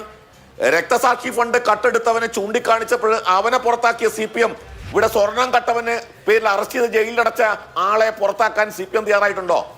അഭിലാഷേ, ശരി. രക്തസാക്ഷി ഫണ്ട്, ധനരാജന്റെ രക്തസാക്ഷി ഫണ്ട് പിരിച്ചിട്ട് 1.25 കോടി രൂപ പിരിച്ചെടുത്ത് അത് തട്ടിയെടുത്ത ഇത് ചൂണ്ടിക്കാണിച്ച് ജില്ലാ കമ്മിറ്റി മെമ്പർ രംഗത്ത് വന്ന അദ്ദേഹത്തെ പുറത്താക്കിയ പാർട്ടിക്ക് ഇവിടെ കോടാനുകോടി വരുന്ന വിശ്വാസികളുടെ സ്വർണം തട്ടിയെടുത്ത് അത് ദൈവത്തെ കൊള്ളയടിച്ചു എന്ന് സുപ്രീം കോടതി പോലും ആരോപിക്കുമ്പോൾ അവരെ സംരക്ഷിക്കുന്ന നിലപാടല്ലേ പാർട്ടി എടുക്കുന്നത്? എന്നിട്ട് ചാർജ് ഷീറ്റ് വരട്ടെ, റിമാൻഡ് റിപ്പോർട്ട് നിങ്ങൾ കാണട്ടെ, ശിക്ഷിച്ചിട്ടില്ലല്ലോ എന്ന ദുർന്യായം പറഞ്ഞ് ഇവര് പാർട്ടിയുടെ ഈ പറയുന്ന നേതാക്കന്മാരെ സംരക്ഷിച്ചുകൊണ്ടിരിക്കുകയല്ലേ? അതല്ലേ നമ്മൾ കണ്ടുകൊണ്ടിരിക്കുന്നത്. ന്യായങ്ങൾ പറഞ്ഞ് ഈ കേസിനെ ദുർബലപ്പെടുത്താൻ ശ്രമിക്കരുത്. ശരി, ഓക്കെ, ഞാൻ അതിലേക്ക് വരാം. പക്ഷേ അനിൽ ബോസ്, ഇപ്പൊ ഈ കേസിൽ ഇപ്പോ കള്ളനും പോലീസും കളിക്കുകയാണ്. സോണിയാഗാന്ധിക്കും അടൂർ പ്രകാശിനുമെതിരെ ആരോപണം ഉന്നയിക്കുന്നു, നിയമസഭയിൽ ഉന്നയിക്കുന്നു, സോണിയാഗാന്ധിയുടെ വീട് റെയ്ഡ് ചെയ്യണം എന്ന് ആവശ്യപ്പെടുന്നു. മറുവശത്ത് നിങ്ങൾ കടകംപള്ളി സുരേന്ദ്രനെ കുറിച്ച് ആരോപണം ഉന്നയിക്കുന്നു, കടകംപള്ളി സുരേന്ദ്രൻ കേസ് പോകുന്നു, ആരോപണം തെളിയിക്കണമെന്ന് ആവശ്യപ്പെടുന്നു. ഇന്നിപ്പോ മന്ത്രി വി ശിവൻകുട്ടിയെ കുറിച്ച് രൂക്ഷമായ പരാമർശം, സാധാരണ നിലയ്ക്ക് പ്രതിപക്ഷ നേതാക്കൾ നടത്താത്തത്ര കടന്ന പരാമർശം VD സതീശൻ നടത്തുന്നു. ഇത് തെരഞ്ഞെടുപ്പിന് മുന്നോടിയായിട്ടുള്ള വാക്പോരും അങ്ങോട്ടും ഇങ്ങോട്ടുള്ള ഏറ്റുമുട്ടലും ഒക്കെ ആയിട്ട് നിങ്ങളുടെ ലീഗ് അങ്ങ് പുരോഗമിക്കുന്നുണ്ട്. അപ്പൊ അതിനപ്പുറത്ത് കേസിന്റെ മെറിറ്റ്, അയ്യപ്പന്റെ സ്വർണം തുടങ്ങിയ കാര്യങ്ങൾ ഇനിയിപ്പോ വേറെ ആൾക്കാരുടെ വിഷയമാവുമോ? അല്ല, തെരഞ്ഞെടുപ്പ് വരുമ്പോൾ രാഷ്ട്രീയ പ്രത്യാരോപണങ്ങൾ ഇതംപ്രദമായിട്ടുണ്ടാകുന്ന കാര്യമല്ലല്ലോ അഭിലാഷേ. ശിവൻകുട്ടിയെക്കുറിച്ച് പ്രതിപക്ഷ നേതാവ് പറഞ്ഞതിൽ തെറ്റുവല്ലോ ഉണ്ടോ? കേരള നിയമസഭയ്ക്കകത്ത് മുണ്ടും മടക്കി കുത്തി അണ്ടേറം കാണിച്ച് സമരം നടത്തുന്നത് ശുദ്ധ ആഭാസത്തരമാണെന്നും അത്തരം ഗതികേടുള്ള ഒരു വിദ്യാഭ്യാസ മന്ത്രിയെ ചുമക്കേണ്ട സ്ഥിതിയിലാണ് കേരളത്തിലെ വിദ്യാർത്ഥി സമൂഹമൊന്നും പറഞ്ഞാൽ എന്താ തെറ്റ്? അത് വളരെ കൃത്യമായ വിമർശനമാണ്. ഒരു വിദ്യാഭ്യാസ വകുപ്പ് മന്ത്രി സഭയിൽ ഉപയോഗിക്കേണ്ട വാക്കുകളും പ്രവൃത്തികളും അല്ലല്ലോ അദ്ദേഹം ചെയ്തുകൊണ്ടിരിക്കുന്നത്. MLA ആയപ്പോഴും അങ്ങനെ ആയിരുന്നില്ല, ഏത് കാര്യത്തിലും അങ്ങനെയല്ല. അതവിടെ നിൽക്കട്ടെ, ഞാൻ അതിലേക്ക് വരുന്നില്ല. ഞാൻ ആ ഒരു ചർച്ചയല്ലല്ലോ ഇത്. നമുക്ക് പ്രതിപക്ഷ സമരങ്ങളെക്കുറിച്ചും പ്രതിപക്ഷ നേതാവിൻ്റെ പ്രയോഗങ്ങളെക്കുറിച്ചും വേറൊരു ഡിബേറ്റ് വയ്ക്കും, നമുക്ക് ചർച്ച ചെയ്യാം. CPMകാരുടെ പ്രയോഗവും നമുക്ക് ചർച്ച ചെയ്യാം, ഏത് പാർട്ടിയുടെയും ചർച്ച ചെയ്യാം. ഇവിടെ നമ്മൾ ഈ അന്വേഷണത്തിൽ ഒരു അപാകത നമുക്ക് തോന്നുന്നത് എവിടെയാണെന്നറിയാമോ? ഏറ്റവും പ്രധാനപ്പെട്ട കാര്യം, ഈ കേസിൽ ജയിലിൽ കിടക്കുന്ന ആളാണല്ലോ പത്മകുമാർ. പത്മകുമാറിനെ അറസ്റ്റ് ചെയ്ത് ഇന്നലെയും മെനിഞ്ഞാന്നും അല്ലല്ലോ. ഈ സ്വർണ്ണപ്പാളിയുമായി ബന്ധപ്പെട്ട് ദ്വാരപാല ശില്പവുമായി ബന്ധപ്പെട്ട് ഈ കേസ് പുരോഗമിക്കുന്ന സന്ദർഭത്തിൽ അറസ്റ്റ് ചെയ്തിട്ട് എത്ര മാസമായി? ഇത്രയും സമയമായിട്ട് പത്മകുമാറുമായി ബന്ധപ്പെട്ട് അതിൻ്റെ പ്രാഥമികമായ പരിശോധന SIT നടത്തുക എന്ന് പറയുന്നത് മിനിറ്റ്സ് പരിശോധനയാണ് നടക്കേണ്ടത്. ഇത് കോടതി പറയുന്നതാണ്, ഞാൻ പറയുന്നതല്ല. ആ മിനിറ്റ്സ് പരിശോധനയുമായി ബന്ധപ്പെട്ട് അദ്ദേഹത്തിൻ്റെ ഫിംഗർ പ്രിൻ്റ് അടക്കം എടുക്കുന്ന ലാബിൽ കൊടുത്ത് ടെസ്റ്റ് ചെയ്യുന്ന കാര്യത്തിന് 2 മാസം എടുക്കുക SIT. എന്തിനാണത്? എനിക്ക് മനസ്സിലാകുന്നില്ല. 2 മാസം എടുക്കുക. ഇത്രയും പ്രമാദമായ ഒരു വിഷയത്തിൽ പ്രഥമ ദൃഷ്ട്യാ രേഖകളുള്ളൊരു കാര്യത്തിൽ അതിൻ്റെ പരിശോധന നടത്താൻ ആ ബോർഡിനെ സംബന്ധിച്ച്, ബോർഡ് പ്രസിഡന്റിനെ സംബന്ധിച്ച് അദ്ദേഹത്തിൻ്റെ കയ്യക്ഷരം ഉൾപ്പെടെയുള്ള കാര്യങ്ങൾ പരിശോധിക്കുന്നതിന്, സിഗ്നേച്ചർ വെരിഫിക്കേഷൻ നടത്തുന്നതിന്, അത്തരം കാര്യങ്ങൾക്ക് വേണ്ടി ലബോറട്ടറിയിൽ കൊടുത്ത് അതിൻ്റെ അകത്ത് റിപ്പോർട്ട് വാങ്ങുന്നതിന് ഈ 2 മാസം എടുക്കേണ്ട കാര്യമുണ്ടോ? അപ്പോൾ എന്തുകൊണ്ടാവും അതിനൊക്കെ കാലവിളംബം SIT വരുത്തിയത് എന്നുള്ളത് സംശയം ഉയർത്തുന്ന കാര്യങ്ങളാണ്. ഇതുമായി ബന്ധപ്പെട്ട ഏറ്റവും പ്രധാനപ്പെട്ട വിഷയം അതാണെന്നേ. അപ്പോൾ ഈ കേസിൽ പ്രതികളായി ഇപ്പോൾ അകത്ത് കിടക്കുന്നു. ഇപ്പോൾ CPMൻ്റെ ഭാഷയിൽ പറഞ്ഞാൽ അവർ പ്രതികളല്ല, പ്രതികളാകുമോ എന്നുള്ള അന്വേഷണത്തിലാണ് CPM. പ്രഥമ ദൃഷ്ട്യാ കുറ്റക്കാരനെന്ന് കണ്ടിട്ടാണ് ഇപ്പോൾ ജാമ്യം നിഷേധിച്ച് അകത്ത് കിടക്കുന്നത്. പക്ഷേ ജാമ്യം കിട്ടാതെ അകത്ത് കിടക്കട്ടെ, കസ്റ്റഡിയിൽ കിടക്കട്ടെ, അതവിടെ നിൽക്കട്ടെ. ഞാൻ പറഞ്ഞു ഇതിൻ്റെ ഒരാളെ കസ്റ്റഡിയിലെടുക്കുമ്പോൾ പ്രഥമ ദൃഷ്ട്യാ അതുമായി ബന്ധപ്പെട്ട അനുബന്ധ രേഖകളിൽ പാലിക്കേണ്ട ചട്ടവട്ട ക്രമങ്ങളുണ്ടല്ലോ, അത് SIT സമയബന്ധിതമായി പാലിച്ചിട്ടുണ്ടോ? ഇപ്പം പത്മകുമാർ തെറ്റുകാരനല്ലെങ്കിൽ, ഞാൻ പറയുകയാണ്, ഞാൻ ഓപ്പോസിറ്റ് പാർട്ടിയുടെ ആളാണല്ലോ, പത്മകുമാർ തെറ്റുകാരനല്ലെങ്കിൽ അത് തെളിയിക്കാൻ പ്രൂവബിളായിട്ടുള്ള ഡോക്യുമെൻ്റ് ഇല്ലെങ്കിൽ അദ്ദേഹം ഒരു മുൻ MLA ആയിട്ടുള്ള വ്യക്തിയല്ലേ? അദ്ദേഹം ഒരു രാഷ്ട്രീയ പാർട്ടിയിൽ വളർന്ന് വിവിധ തലങ്ങളിൽ വന്ന ഒരാളല്ലേ? യുവജന രാഷ്ട്രീയത്തിൽ നിന്നൊരാളല്ലേ? എൻ്റെ പാർട്ടിക്കാരനൊന്നുമല്ല, ഞാൻ ചോദിക്കുകയാണ്. അപ്പോൾ അങ്ങനെ ഒരാളെ കസ്റ്റഡിയിൽ എടുക്കുമ്പോൾ അതിന് തക്കതായ റീസൺ ഇല്ലാതെ എടുക്കുമോ? ശരി, എടുത്തു കഴിഞ്ഞാൽ ആ എടുക്കുന്ന ഏജൻസിക്ക് ആ കസ്റ്റഡിയിലേക്ക് വിടുന്ന കോടതിക്ക് മുമ്പാകെ അതിനായിട്ടുള്ള രേഖകൾ സമർപ്പിക്കണ്ടേ? എന്തുകൊണ്ട് ഇതിന് കാലവിളംബം ഉണ്ടാക്കുന്നു എന്ന് ചോദിച്ചാൽ അതിൽ ഇടപെടലുകൾ ഉണ്ടെന്ന് ഞങ്ങൾ പറയും. അതിനെ നിങ്ങൾ രാഷ്ട്രീയമാണ്, തെരഞ്ഞെടുപ്പാണെന്ന് പറഞ്ഞിട്ട് കാര്യമുണ്ടോ? അത് കോടതി പോലും പറയുന്നേ. 2 മാസം എടുക്കുന്ന എന്തിനാണെന്ന് അതിൻ്റെ പരിശോധനകളിൽ വരുന്ന വാർത്തകളിൽ നിന്നാണ് നമ്മൾ മനസ്സിലാക്കുന്നത്. അപ്പോൾ അത് ശരിയല്ല. അവിടെ ഒരു വീഴ്ച അന്വേഷണ ഏജൻസിക്ക് വന്നിട്ടുണ്ട്. അത് ദേവസ്വം ബെഞ്ച് അംഗീകരിച്ചോ അംഗീകരിച്ചില്ലയോ, കോടതിയിൽ ജഡ്ജസ് എന്ത് തീരുമാനിക്കണം എന്നൊന്നും ഈ ചർച്ചയിൽ നിന്ന് പറയാൻ ഞാൻ ആളല്ല.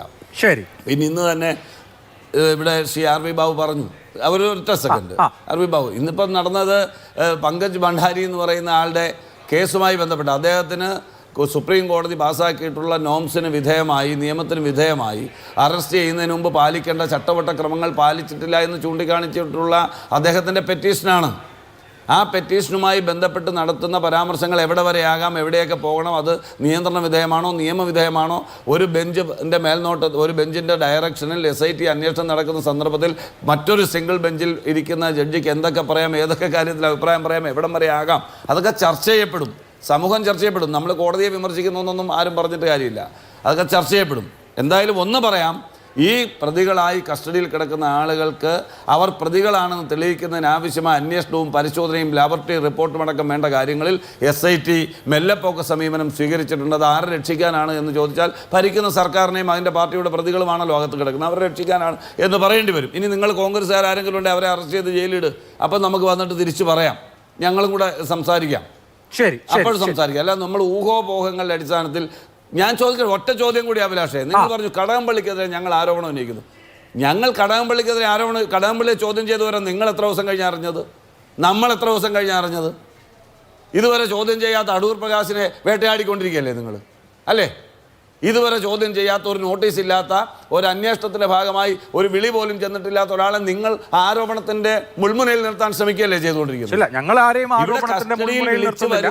ചോദ്യം ചെയ്ത് മൊഴിയെടുത്ത് ഉണ്ണികൃഷ്ണൻ പോറ്റിയുമായിട്ടുള്ള അടുത്ത ബന്ധം ആദ്യം നിഷേധിച്ചത് നിരന്തരമായി മാധ്യമങ്ങളിലൂടെ വരികയാണ്. അങ്ങനെ ഒരു പ്രശ്നമുണ്ട്, അത്രേ ഉള്ളൂ. അഭിലാഷേ വളരെ കൃത്യമാണ്. ഇതൊക്കെ ഓപ്പണായി പറയുന്നതിന് നമുക്ക് മടിയൊന്നുമുള്ള കാര്യമല്ല. അത് വേറൊരു സബ്ജക്റ്റായി നിങ്ങൾ എടുക്കുക. പോറ്റി എങ്ങനെ എത്തി, ഡൽഹിയിലെത്തി, നിങ്ങൾ എടുക്കുക, ഞാൻ വന്നിരുന്ന് പറഞ്ഞുതരാം. പറഞ്ഞുതരാം. അതിനൊന്നും നമുക്ക് മടിയില്ല, അതിനൊന്നും മടിയില്ല. ഒരു സെക്കൻഡ്, മറയ്ക്കാനും ഒളിക്കാനും ഒന്നുമില്ല. ഇവിടെ ഞാൻ പറഞ്ഞ അതല്ല. ഞാൻ പറഞ്ഞത് കടകംപള്ളി സുരേന്ദ്രനെ ചോദ്യം ചെയ്യുന്ന വിവരം ദിവസങ്ങൾക്ക് ശേഷം മാലോകർ അറിയുന്നു. ഒരു മാധ്യമങ്ങളും അറിയുന്നില്ല. അത് ലീക്കാകുന്നില്ല.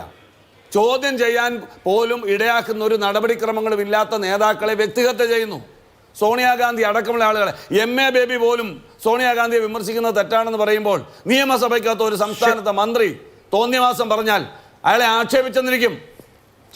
ആക്ഷേപിക്കുക മാത്രമല്ല, ഞാൻ കുറെ കൂടി കടത്തി പറയാ, ഈ നിലയിൽ മുന്നോട്ട് പോയാൽ വലിയ റിയാക്ഷൻ ഉണ്ടാവും. ശരി, ഓക്കെ, അതാണ് കോൺഗ്രസ് അക്കാര്യത്തിൽ പറയാനുള്ളത്. നിങ്ങൾ അന്വേഷിക്കുന്നേ, കുറ്റക്കാരാണെങ്കിൽ കോൺഗ്രസ്സുകാരെ കയ്യാമം വെക്കും. അഡ്വക്കേറ്റ് ഹസ്കർ, ഇതിപ്പോ ഇവിടെ സൂചിപ്പിച്ച, ഇവിടെ ശ്രീ RV ബാബു അടക്കം ചൂണ്ടിക്കാണിച്ച ഒരു സംഭവം ഉണ്ടല്ലോ. അതായത് ഒരു ഡിവിഷൻ ബെഞ്ച് മേൽനോട്ടം വഹിക്കുന്ന, ഡിവിഷൻ ബെഞ്ച് കോൺസ്റ്റിറ്റ്യൂട്ട് ചെയ്ത അന്വേഷണ സംഘത്തിന്റെ അന്വേഷണത്തെക്കുറിച്ച് നിരന്തരമായി ജാമ്യ ഹർജി കേൾക്കുന്ന ബെഞ്ച് വിമർശനങ്ങൾ ഉന്നയിക്കുന്നു എന്ന് മാത്രമല്ല, ആ ബെഞ്ച് തന്നെ പറയുന്നൊരു കാര്യം, കോടതി, അതായത് അദ്ദേഹത്തിൻ്റെ ബെഞ്ച്, അദ്ദേഹത്തിൻ്റെ കോടതി കൃത്യമായ ഇടപെടൽ നടത്തിയത് കൊണ്ടാണ് അറസ്റ്റ് ഉണ്ടായത് എന്ന് കഴിഞ്ഞ ഉത്തരവിൽ പറഞ്ഞു വെക്കുന്നുണ്ട്. അങ്ങനെയൊക്കെയുള്ള വളരെ കൗതുകകരമായ കാര്യങ്ങൾ നടക്കണം. എന്ന് മാത്രമല്ല, കഴിഞ്ഞ ഉത്തരവിൽ സിനിമാ പാട്ടും എഴുതിയിട്ടുണ്ട്. പഞ്ചാഗ്നി മധ്യേ തപസ് ചെയ്താലും ഈ പാപകർമ്മത്തിന് പ്രതിക്രിയമാകുമോ, സംക്രമം ഉദയ സംക്രമം എന്നൊക്കെ പറയുന്നത്. സാധാരണ നമ്മൾ ഹൈക്കോടതി ഉത്തരവിലൊക്കെ മറ്റ് കോടതികളുടെ ഉത്തരവ്, ഭരണഘടന, അങ്ങനെ 100,000 കാര്യങ്ങൾ കാണും. പക്ഷേ സിനിമാ പാട്ടൊക്കെ കോട്ട് ചെയ്തത് ഞാൻ ആദ്യമായിട്ട് കാണുകയും ചെയ്യാണ്. ചിലപ്പോൾ വേറെ ഉണ്ടാവുമായിരിക്കും. ഇത് സംഗതി വളരെ കേൾക്കുന്ന ആളുകൾക്കും കാണുന്ന ആളുകൾക്കും കൗതുകകരമാവുന്നുണ്ട് കേട്ടോ. അഭിലാഷ്, ഇതിലെ ഏറ്റവും വലിയ പ്രശ്നം എന്താണെന്നറിയോ? നമ്മുടെ ഒരു വലിയ തെറ്റിദ്ധാരണയാണ് സിംഗിൾ ബെഞ്ചിന് മുകളിലാണ് ഡിവിഷൻ ബെഞ്ച് എന്നുള്ളത്. ഹൈക്കോടതിയെ സംബന്ധിച്ചിടത്തോളം പ്രിവെൻഷൻ ഓഫ് കറപ്ഷൻ ആക്ടിൻ്റെ പരിധിയിൽ വരുന്ന ജാമ്യാപേക്ഷകളാണ് സിംഗിൾ ബെഞ്ച് പരിഗണിക്കുന്നത്. ഡിവിഷൻ ബെഞ്ച് തിരുവിതാംകൂർ ദേവസ്വം ബോർഡുമായി ബന്ധപ്പെട്ടിട്ടുള്ള വിഷയങ്ങൾ പരിഗണിക്കുന്നതിന് മാത്രമായിട്ടാണ് ദേവസ്വം ബെഞ്ചിൻ്റെ ജൂറിസ്ഡിക്ഷൻ ഉള്ളത്. സിംഗിൾ ബെഞ്ചിൽ ഒരു കേസ് വന്നു കഴിഞ്ഞാൽ ആ സിംഗിൾ ബെഞ്ചിൻ്റെ അപ്പലേറ്റ് അതോറിറ്റി അല്ല ഡിവിഷൻ ബെഞ്ച്. ഈ സിംഗിൾ ബെഞ്ച് ഒരു ജാമ്യാപേക്ഷ നിരാകരിച്ചു കഴിഞ്ഞാൽ സുപ്രീം കോടതിയിൽ സ്പെഷ്യൽ ലീവ് പെറ്റീഷൻ മാത്രമേ നിയമപരമായി ചെയ്യാൻ കഴിയൂ. അപ്പോൾ അതിൻ്റെ അർത്ഥം സിംഗിൾ ബെഞ്ചും ഡിവിഷൻ ബെഞ്ചും ഒരേപോലെ തന്നെ നിയമപരമായി രണ്ട് വ്യത്യസ്ത തലങ്ങളിൽ നിൽക്കുന്ന അധികാര കേന്ദ്രങ്ങളാണ് എന്നുള്ളതാണ്. അപ്പോൾ സിംഗിൾ ബെഞ്ചിന് സമഗ്രമായി ഇക്കാര്യത്തിൽ അഭിപ്രായം പറയുന്നുള്ള അധികാരമുണ്ട്. ഡിവിഷൻ ബെഞ്ച് പറയുന്ന അധികാരങ്ങൾ പോലെ തന്നെ സിംഗിൾ ബെഞ്ചിനും ഇക്കാര്യത്തിൽ അധികമുണ്ട്. അദ്ദേഹം ഒറ്റയ്ക്കിരുന്ന് പറയുന്നു എന്നുള്ള വ്യത്യാസം മാത്രമേ ഉള്ളൂ. അദ്ദേഹത്തെ സംബന്ധിച്ചിടത്തോളം പ്രിവെൻഷൻ ഓഫ് കറപ്ഷൻ ആക്ടിൻ്റെ അപേക്ഷ എന്നുള്ള നിലയിലാണ് ഈ ജാമ്യാപേക്ഷ അവിടെ വരുന്നത്. അല്ലാതിരുന്നുവെങ്കിൽ മറ്റേതെങ്കിലും തരത്തിലുള്ള നിയമപരമായ പരിഗണന ഉണ്ടായിരുന്നുവെങ്കിൽ ഈ കേസിൽ നിശ്ചയമായും ജാമ്യാപേക്ഷകൾ കൂടി ഡിവിഷൻ ബെഞ്ചിൻ്റെ പരിഗണനയ്ക്ക് പോകുമായിരുന്നല്ലോ. അപ്പോൾ നിയമപരമായി ഇങ്ങനെ ചെയ്യാൻ കഴിയൂ. നിയമത്തിൽ അങ്ങനെയാണ് എഴുതി വെച്ചിരിക്കുന്നത്. ഹൈക്കോടതിയുടെ വിശാലമായിട്ടുള്ള ഇൻഹറന്റ് അധികാരം ഉപയോഗിച്ചിട്ടാണ് സിംഗിൾ ബെഞ്ച് ഇത്തരം അഭിപ്രായ പ്രകടനങ്ങൾ നടത്തിക്കൊണ്ടിരിക്കുന്നത്. അല്ലെങ്കിൽ ജാമ്യാപേക്ഷയിൽ മേൽ വളരെ കൃത്യമായി ഇത്തരം നിലപാടുകൾ എടുക്കുന്നതെന്ന് വേണം ഈ ഘട്ടത്തിൽ നാം മനസ്സിലാക്കാൻ.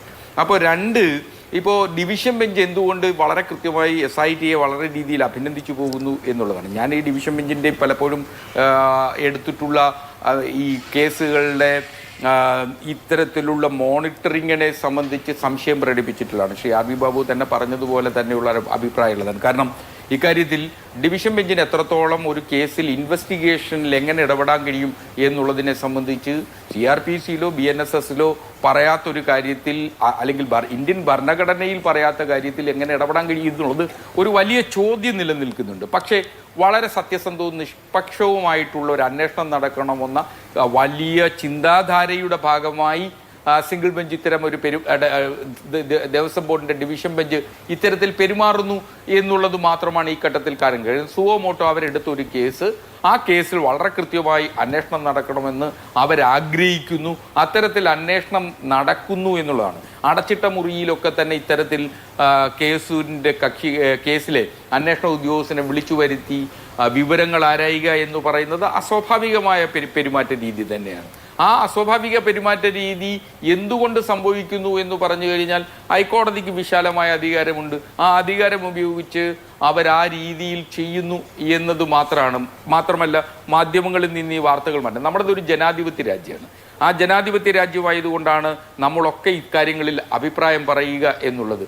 കോടതി മാത്രം അഭിപ്രായം പറയുകയും നമ്മൾ ഇവിടെ കേൾക്കുകയും ചെയ്തു കൊണ്ടിരുന്നാൽ അതൊരു ജുഡീഷ്യൽ ആക്ടിവിസം എന്ന് പറയുന്ന തലത്തിലേക്ക് കാര്യങ്ങൾ മാറിപ്പോകും. മറിച്ച് ഇപ്പോൾ അന്വേഷണ സംഘം പറയുന്നത് മുഴുവൻ ശരിയാണ് എന്ന് നാം ഈ ഘട്ടത്തിൽ വിശ്വസിച്ചാൽ അത് ഒരു തരത്തിലും അത് ഭരണകൂട ഭീകരതയായി മാത്രമേ നമുക്കതിനെ ചിത്രീകരിക്കാനാവൂ. അപ്പോൾ വളരെ കൃത്യമായി ജനാധിപത്യ രാജ്യത്തിൽ ജനങ്ങൾക്കാണ് ഏറ്റവും പരമാധികാരമെന്നിരിക്കെ ജനങ്ങൾക്ക് പറയാനുള്ള അഭിപ്രായം പറയുന്നതിന് നിയമപരമായി യാതൊരു തടസ്സവുമില്ല. മാത്രമല്ല ഈ വിഷയത്തെ സംബന്ധിച്ചും ജനങ്ങൾക്ക് തങ്ങൾക്കുള്ള സംശയങ്ങൾ വളരെ കൃത്യമായി ചോദിക്കാനും ആ ചോദ്യങ്ങൾ അന്തരീക്ഷത്തിൽ നിലനിൽക്കുന്നു എന്നുള്ളതാണ്. ഇതിൽ വളരെ കൃത്യമായി ചില പ്രതികൾ ഉൾപ്പെട്ടിട്ടുള്ളത് അവർക്ക് സംഭവിച്ച വീഴ്ചകളുടെ കൂടി ഭാഗമുണ്ട്. ഇത്രയും സുദീർഘമായ അന്വേഷണം SIT നടത്തിയിട്ടും 95 ദിവസത്തെ അന്വേഷണം നടത്തിയിട്ടും നിലവിൽ ആ അന്വേഷണത്തിൽ ഒരിടത്തു പോലും ഏതെങ്കിലും തരത്തിൽ അന്യായമായ ലാഭം ഇതിലെ ചില പ്രതികൾ ഉണ്ടായിട്ടുണ്ട് എന്ന് കണ്ടെത്തുന്നതിന് SITക്ക് കഴിഞ്ഞിട്ടില്ല എന്ന് പറയേണ്ടി വരുമ്പോൾ അത് നിഷ്ക്രിയമായ അന്വേഷണമായി SIT പോകുന്നു എന്ന വിമർശനം ആരെങ്കിലുമൊക്കെ ഉന്നയിച്ചാൽ അത് ശരിയാണ് എന്ന് തോന്നുന്ന തരത്തിലാണ് ഇപ്പോൾ ശരി. SITയുടെ പ്രവർത്തനം. ശരി, അതൊരു വിമർശനമാണ്. ശ്രീ സുരേഷ് കുമാർ നോക്കൂ, റബ്ബർ ബാൻഡ് നീട്ടുന്നത് പോലെ വലിച്ചു നീട്ടി അവിടെ ഇല്ല ഇവിടെ ഇല്ല എന്നുള്ള അവസ്ഥയുണ്ട്. തെരഞ്ഞെടുപ്പ് വരികയാണ്. അപ്പോൾ ഇന്ന ആളുടെ കൂടെ ഫോട്ടോ ഉണ്ട്, അപ്പോൾ ഇയാളും കിടക്കട്ടെ. സോണിയാഗാന്ധിയുടെ വീട് റെയ്ഡ് ചെയ്യണം എന്ന് നിയമസഭയിൽ വിദ്യാഭ്യാസ മന്ത്രി ആവശ്യപ്പെടുകയാണ്. സോണിയാഗാന്ധിക്കല്ലേ ഉത്തരവാദിത്വം എന്ന് ചോദിക്കുകയാണ്. നിങ്ങൾ ഇങ്ങനെ പരസ്പരം ആരോപണ പ്രത്യാരോപണങ്ങൾ ഉന്നയിക്കാൻ വേണ്ടി കേസ് കൺക്ലൂഷൻ ഇല്ലാതെ ആര് എവിടെ നിന്ന് എങ്ങനെ കൊണ്ടുപോയി എന്നതിനെക്കുറിച്ച് വളരെ വേഗമായിട്ടുള്ള ഐഡിയ മാത്രമുള്ളൊരു കേസായിട്ട് ഇത് ഇനി അടുത്ത 4 മാസം കൂടി പോകണോ? നോക്കൂ അഭിലാഷ്, 2 മിനിറ്റ് ഇവിടെ സംഘപരിവാരത്തിൻ്റെയും അതുപോലെ തന്നെ കോൺഗ്രസിൻ്റെയും പ്രതിനിധി പറഞ്ഞ കാര്യങ്ങൾക്ക് മറുപടി പറയാൻ എനിക്ക് അവസരം തരണം. അത് കഴിഞ്ഞ് സോണിയാഗാന്ധിയുമായി ബന്ധപ്പെട്ട വിഷയത്തിലും അന്വേഷണത്തിൻ്റെ പരിധിയെ സംബന്ധിച്ചും ഞാൻ പറയാം. ഒന്ന്, ഇവിടെ അവരുടെ 2 ആളുകളുടെയും അഭിപ്രായ പ്രകടനം വളരെ രസാവഹമായി ഞാൻ കേട്ടിരിക്കുകയായിരുന്നു. അതിലൊന്ന് ശ്രീ RV ബാബു പറഞ്ഞതാണ്. വാജി വാഹനം എന്തിന് ഈ അന്വേഷണത്തിൻ്റെ പരിധിയിൽ കൊണ്ടുവന്നു എന്ന ചോദ്യമാണ് അദ്ദേഹം ചോദിച്ചത്. ഞാൻ ചോദിക്കട്ടെ, ഈ അന്വേഷണത്തിൻ്റെ പരിധിയിൽ എന്തൊക്കെ കാര്യങ്ങൾ വരണമെന്ന് തീരുമാനിക്കുന്നത് ശ്രീ RV ബാബുവാണോ? RV ബാബുവിന് അതിനുള്ള അവകാശവും അധികാരവും ആരാ തന്നത്? ഇങ്ങനെയുള്ള മണ്ടത്തരങ്ങൾ എഴുന്നള്ളിക്കുന്നത്, ഇത്തരത്തിലുള്ള ചർച്ചയിൽ എഴുന്നള്ളിക്കുന്നത് വളരെ മോശമാണ്. അത് നിങ്ങൾ സെൽഫ് ഗോൾ അടിക്കുന്നതിന് തുല്യമാണ്. അവിടെ ഏതൊക്കെ തരത്തിലുള്ള അന്വേഷണം നടക്കണമെന്നതിനെ സംബന്ധിച്ചുള്ള കൃത്യമായിട്ടുള്ള കാര്യങ്ങൾ തീരുമാനിക്കുന്നത് സ്പെഷ്യൽ ഇൻവെസ്റ്റിഗേഷൻ ടീമാണ്. അതല്ലാതെ ഏതെങ്കിലും വ്യക്തികളോ ഏതെങ്കിലും പ്രസ്ഥാനങ്ങളോ അല്ല ഇത്തരത്തിലുള്ള അന്വേഷണങ്ങളെ സംബന്ധിച്ച് തീരുമാനിക്കുന്നതെന്നാണ് എനിക്കതിനെ സംബന്ധിച്ച് പറയാനുള്ളത്. രണ്ടാമത്തെ കാര്യം, അദ്ദേഹം ഏതൊക്കെ ഫണ്ടിനെ സംബന്ധിച്ചൊക്കെ പറഞ്ഞു. ഇവിടെ കൊടകരയിൽ തെരഞ്ഞെടുപ്പ് ഫണ്ടുണ്ട്, കുഴൽപ്പണക്കേസ് അറിയാമല്ലോ. അതുപോലെ തന്നെ കർണാടകയിൽ ഭൂമി വിറ്റ കുംഭകോണ കേസുണ്ട്. ഇത്തരം നേതാക്കന്മാരുടെ നടുവിലിരുന്നു കൊണ്ട് CPM-നെ ജൽപ്പന കഥ പറഞ്ഞ് വിമർശിക്കാൻ വരുന്ന ആളുകളുടെ യുക്തി എന്താണെന്ന് മനസ്സിലാക്കാൻ കേരളത്തിലെ പ്രബുദ്ധ ജനതയ്ക്ക് അത് കൃത്യമായി മനസ്സിലാകും എന്ന് മാത്രമേ ഞാൻ ഈ സന്ദർഭത്തിൽ അതിനെ സംബന്ധിച്ച് സൂചിപ്പിക്കുന്നുള്ളൂ. വേറൊരാൾ പറഞ്ഞത്, ഈ ബഹുമാന്യനായ കേരളത്തിൻ്റെ പൊതുവിദ്യാഭ്യാസ വകുപ്പ് മന്ത്രി ഒരു സമരത്തിൽ പങ്കെടുക്കുമ്പോൾ അദ്ദേഹത്തിൻ്റെ മുണ്ട് മാറിയതിനെ സംബന്ധിച്ചാണ്. കേരളത്തിൻ്റെ പ്രതിപക്ഷ നേതാവിൻ്റെ നിലവാരം ഇന്ന് കേരളത്തിൻ്റെ പൊതുസമൂഹം കണ്ടതാണ്. അദ്ദേഹം പ്രതിപക്ഷ നേതാവായിരിക്കുന്ന ഒരു സഭയിലെ വിദ്യാഭ്യാസ വകുപ്പ് മന്ത്രിയെ വിശേഷിപ്പിച്ചത് അവൻ ഇവൻ എന്നൊക്കെയാണ്. തിരിച്ചിതുപോലെ വിശേഷിപ്പിക്കാൻ അറിയാഞ്ഞിട്ടല്ല, പക്ഷേ VD സതീശൻ്റെ നിലവാരത്തിനൊത്ത് താഴാൻ കേരളത്തിൻ്റെ പൊതുവിദ്യാഭ്യാസ വകുപ്പ് മന്ത്രി തയ്യാറാകുന്നില്ല എന്ന് മാത്രമേ എനിക്ക് അതിനെ സംബന്ധിച്ച് പറയാനുള്ളൂ. പിന്നെ ഉടുമുണ്ടില്ലാതെ ഓടിയതിനെ സംബന്ധിച്ചാണെങ്കിൽ ഇന്ദിരാഭവനിൽ പതിറ്റാണ്ടുകൾക്ക് മുമ്പ് അവിടെ നിന്ന് ഉടുമുണ്ടില്ലാതെ സ്വന്തം പാർട്ടിക്കാരുടെ അടിയും തൊഴിയുമേറ്റ് ഉടുമുണ്ടില്ലാതെ ഓടിയ 2 ആളുകളുണ്ട്. അതിലൊന്ന് ഇന്നിപ്പോൾ KPCCയുടെ ജനറൽ സെക്രട്ടറിയാണ് ശ്രീ ചരചന്ദ്ര പ്രസാദ്. മറ്റൊരാൾ ഇന്ന് കാസർഗോഡിൻ്റെ MP ആണ് ശ്രീ രാജ്മോഹൻ ഉണ്ണിത്താൻ. ആ ചരിത്രം അനിൽ ബോസിന് അറിയാമോ? അതിനെതിരെ ഏതെങ്കിലും തരത്തിലൊരു ചെറു വിരലനക്കാൻ നിങ്ങൾക്ക് കഴിഞ്ഞിട്ടുണ്ടോ? എന്നിട്ട് വന്ന് നിങ്ങളിപ്പോൾ V ശിവൻകുട്ടിക്കെതിരെ എന്തോ ചെയ്തു കളയെന്നാണ് പറയുന്നത്. തലസ്ഥാന നഗരിയിലല്ലേ വരുന്നത്. നമുക്കപ്പോൾ അത് അവിടെ വെച്ച് തലസ്ഥാന നഗരിയുടെ തെരുവോരങ്ങളിൽ വെച്ച് കാണാം. ശിവൻകുട്ടി ആരാണെന്നും ഈ പറയുന്ന ആളുകൾ ആരാണെന്നും ഞങ്ങൾ തിരുവനന്തപുരത്ത് വെച്ച് അത് നേരിട്ട് കാണാനും അതിനെതിരെ എന്താണ് ഞങ്ങൾ എടുക്കുന്ന ആക്ഷൻ എന്നുള്ളതും നിങ്ങൾ അപ്പോൾ കണ്ട് മനസ്സിലാക്കിക്കോ. ശിവൻകുട്ടി ആരാണെന്നുള്ളതിനെ സംബന്ധിച്ച് വളരെ കൃത്യമായി നിങ്ങൾ ആ സമയത്ത് മനസ്സിലാക്കും. നിങ്ങളിപ്പോൾ ഒരു വാക്ക് പറഞ്ഞു, ഞാൻ ആ വാക്ക് മറന്നുപോയി. ഏതോ രൂപത്തിൽ V ശിവൻകുട്ടിയെ കൈകാര്യം ചെയ്യാൻ വേണ്ടിയിട്ടാണ് പോണതെന്ന്. സൂര്യനെ നോക്കി കുരയ്ക്കാനല്ലാതെ ഒരു വക ഉരിയാടാൻ നിങ്ങൾക്ക് കഴിയില്ല. അങ്ങനെ ഒരു സാഹചര്യത്തിലേക്ക് നിങ്ങൾ വരികയാണെങ്കിൽ നമുക്ക് അപ്പോൾ തലസ്ഥാന നഗരിയുടെ തെരുവോരത്ത് വെച്ച് ശ്രീ അനിൽ ബോസിനെയും നമുക്കുമായിട്ട് നേരിട്ട് കാണാം. അതാണ് എനിക്ക് സന്ദർഭത്തിൽ സൂചിപ്പിക്കാനുള്ളത്. മറ്റൊരു കാര്യം പറയാനുള്ളത്, ഇവിടെ ഈ അന്വേഷണം സംബന്ധിച്ചാണ്. സോണിയാഗാന്ധിയെ പറയാൻ പാടില്ല. സോണിയാഗാന്ധിയെ പറഞ്ഞാൽ എന്താ? സോണിയാഗാന്ധി ആരാ? സോണിയാഗാന്ധിയുടെ കയ്യിൽ ഈ പറയുന്ന റിമാൻഡ് തടവുകാരനായി കഴിയുന്ന പ്രതി വളയിട്ട് കൊടുക്കുകയോ ബ്രേസ്ലെറ്റ് കൊടുക്കുകയോ ചരട് കെട്ടിക്കൊടുക്കുകയോ ചെയ്തിട്ടുണ്ട്. അതിന് ഉത്തരം പറയാൻ നാളിതുവരെയായി ഹൈക്കമാൻഡിനോ കേരളത്തിലെ കോൺഗ്രസിന്റെ നേതാക്കന്മാർക്കോ സാധിച്ചിട്ടില്ല. കൂടെ പോയ ആന്റണിക്കോ അടൂർ പ്രകാശനോ സാധിച്ചിട്ടില്ല. സ്വാഭാവികമായും സംശയത്തിന്റെ മുൾമുനയിൽ നിൽക്കും. പിന്നീട് അഖിലേന്ത്യാ ജനറൽ സെക്രട്ടറി പറഞ്ഞത് അദ്ദേഹത്തിന്റെ രാഷ്ട്രീയ മര്യാദ നിങ്ങൾക്കില്ലാത്തതും ഞങ്ങളുടെ നേതാക്കന്മാർക്കുള്ളതുമായിട്ടുള്ള ഒരു കാര്യമാണ് ആ രാഷ്ട്രീയ മര്യാദ. അത് പലപ്പോഴും നിങ്ങൾ ലംഘിക്കുകയാണ്. ഇന്ന് കേരളത്തിന്റെ തെരുവോരത്തിൽ കേരളത്തിന്റെ പ്രതിപക്ഷ നേതാവ് അത് ലംഘിച്ചിട്ടുണ്ട്. പിന്നെ അന്വേഷണത്തെ സംബന്ധിച്ച് SIT ആർക്ക് വേണോ വിമർശിക്കാം, അതിലൊന്നും ഒരു കുഴപ്പവുമില്ല. SIT വിമർശിക്കുമ്പോൾ പരോക്ഷമായി ഈ വിമർശനം ചെന്ന് പതിക്കുന്നത് കഴിഞ്ഞ അവസരത്തിൽ ആവർത്തിച്ച് പറഞ്ഞുകൊണ്ടിരിക്കുന്ന കാര്യമാണ്. ഹൈക്കോടതി ഡിവിഷൻ ബെഞ്ചിനെയാണ് വിമർശിക്കുന്നത് എന്നല്ലേ? കൃത്യമായി അനിൽ ബോസ് കേട്ട ഒരു വാർത്ത, സോണിയാഗാന്ധിയുടെ പേര് ഈ വിഷയത്തിൽ വലിച്ചിഴക്കപ്പെട്ടതിൽ രാഹുൽ ഗാന്ധി അസംതൃപ്തി പ്രകടിപ്പിച്ചു, കേരളത്തിലെ കോൺഗ്രസ് നേതാക്കളെ അത് അറിയിച്ചു എന്നൊക്കെയാണ്. എന്തായാലും കേട്ട വാർത്തയാണ്. ഇപ്പോൾ ഈ VD സതീശൻ V ശിവൻകുട്ടിയെ ഇതുപോലെ ആക്ഷേപിക്കുമ്പോൾ തിരിച്ച് വീണ്ടും ഇതിനേക്കാൾ ശക്തിയുള്ളത് അപ്പുറത്തുനിന്ന് വരില്ലേ? കാര്യങ്ങൾ മലീമസമാവുകയല്ലേ ചെയ്യുക? അല്ല അഭിലാഷ, ഈ വഴിയിലൊരു പാർട്ടിയുടെയോ ഒരു ക്ലബിൻ്റെയോ വഴക്കുണ്ടാക്കി ഏതെങ്കിലും നേതാക്കളോ അതിൻ്റെ സംഘാടകരോ വഴക്കുണ്ടാക്കുകയോ മുണ്ടുരിയോ ഒക്കെ ചെയ്യുന്ന സ്വാഭാവികമാണ്. അപ്പോൾ അത് ഞങ്ങളുടെ ശീലം എന്ന് പറയുന്നത്. നിങ്ങളുടെ ശീലം ഏതാണ് സുരേഷ് കുമാർ? നിങ്ങളുടെ ശീലം ഏതാണ്?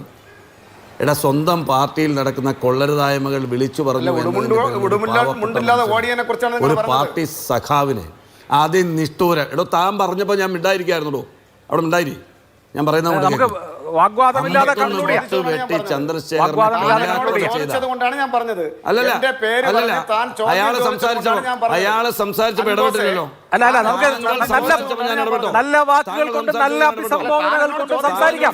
വിഷയം സംസാരിക്കല്ലേ, അതിന്റെ മെറിറ്റിൽ സംസാരിക്കാം. അയാളെ സംസാരിച്ചപ്പോൾ രണ്ടുപേരും പരസ്പരം ബഹുമാനത്തോടുകൂടി അഭിസംബോധന തൊട്ടിത്തരം കാണിക്കണ്ട. നല്ല ഭാഷയിൽ സംസാരിക്കുന്നെങ്കിൽ ഞാൻ ചർച്ച തുടരില്ല. ഞാൻ കേട്ടിരിക്കുകയായിരുന്നു. രാഷ്ട്രീയ സംവാദമല്ലേ, കോൺഗ്രസ് നേതാക്കളെയും ഒരു രാഷ്ട്രീയ സംവാദമല്ലേ, നമുക്ക് നല്ല ഭാഷയിൽ സംസാരിച്ച് അവസാനിപ്പിക്കാം. ദയവേത് അത് കേൾക്കൂ.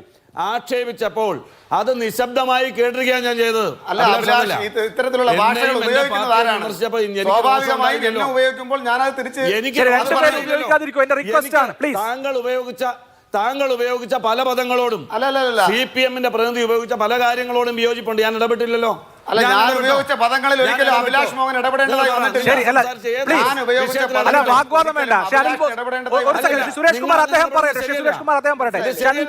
ഉത്തരം മുട്ടുമ്പോൾ കൊഞ്ഞനം കുത്തിയിട്ട് കാര്യമില്ല. വിഷയങ്ങളിലേക്ക് ഉത്തരം മുട്ടുമ്പോൾ കൊഞ്ഞനം കുത്തിയിട്ട് കാര്യമില്ല. അല്ലല്ല, വിഷയത്തിലേക്കല്ല ഡിസ്റ്റർബ് ചെയ്യാൻ ശ്രമിക്കുന്ന എന്തിനാണെന്ന് എനിക്കറിയാം. അയാൾക്ക് കൊള്ളും. സ്വന്തം പാർട്ടി സഖാവിനെ പട്ടാപ്പകൽ ഒരു പാർട്ടിയിൽ ഒരു വിമർശനം ഉന്നയിച്ചതിന്റെ പേരിൽ അറുംകൊല ചെയ്യാൻ മടിയില്ലാത്ത രക്തദാഹികളായ മനുഷ്യരാണെന്നേ വാർത്തക്കാർ. സംശയം എന്താ? നിങ്ങൾ പറഞ്ഞല്ലോ കൈകാര്യം ചെയ്യുമെന്ന്. കൈകാര്യം ചെയ്ത രീതി അറിയാമേ. നിങ്ങളുടെ സ്വഭാവം എന്താ? കേരളത്തിലെ രണ്ട് ചെറുപ്പക്കാരെ രൂക്ഷമായി കൊല ചെയ്ത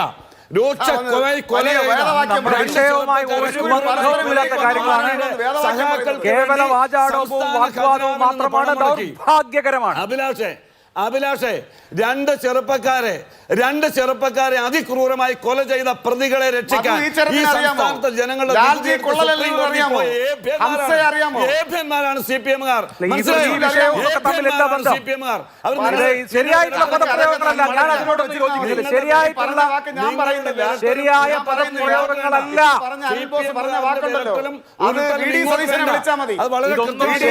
പദപ്രയോഗങ്ങളല്ല. ഒരു പൊതുസംവാദത്തിൽ ഉപയോഗിക്കേണ്ട വാക്കുകളല്ല, പൊതുസംവാദത്തിൽ പ്രയോഗിക്കപ്പെടേണ്ട ഭാഷയുമല്ല. ദൗർഭാഗ്യകരമാണ്.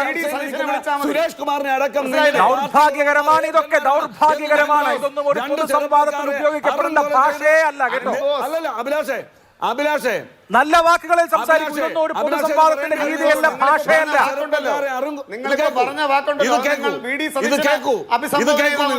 CPM-നെ അഭിസംബോധന ചെയ്യണ്ട.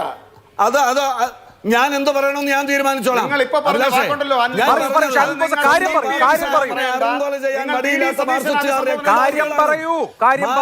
രക്തദാഹികളാണ്. അതുപോലെ രണ്ട് ചെറുപ്പക്കാരെ അറുംകൊല ചെയ്തിട്ട് സംസ്ഥാന സർക്കാരിന് നികുതി പണമെടുത്ത് സുപ്രീം കോടതിയിൽ പ്രതികൾക്ക് വേണ്ടി പോരാട്ടം നടത്തിയ നിങ്ങളുടെ മനസാക്ഷിയും മര്യാദ ഇങ്ങോട്ട് വേണ്ട. കേരളത്തിന് മുഖ്യമന്ത്രി ഉപയോഗിച്ച ഭാഷ ഞാൻ ഉപയോഗിച്ചിട്ടില്ല ചർച്ചയിൽ. ഇവിടുത്തെ ബിഷപ്പുമാരെ കുറിച്ച്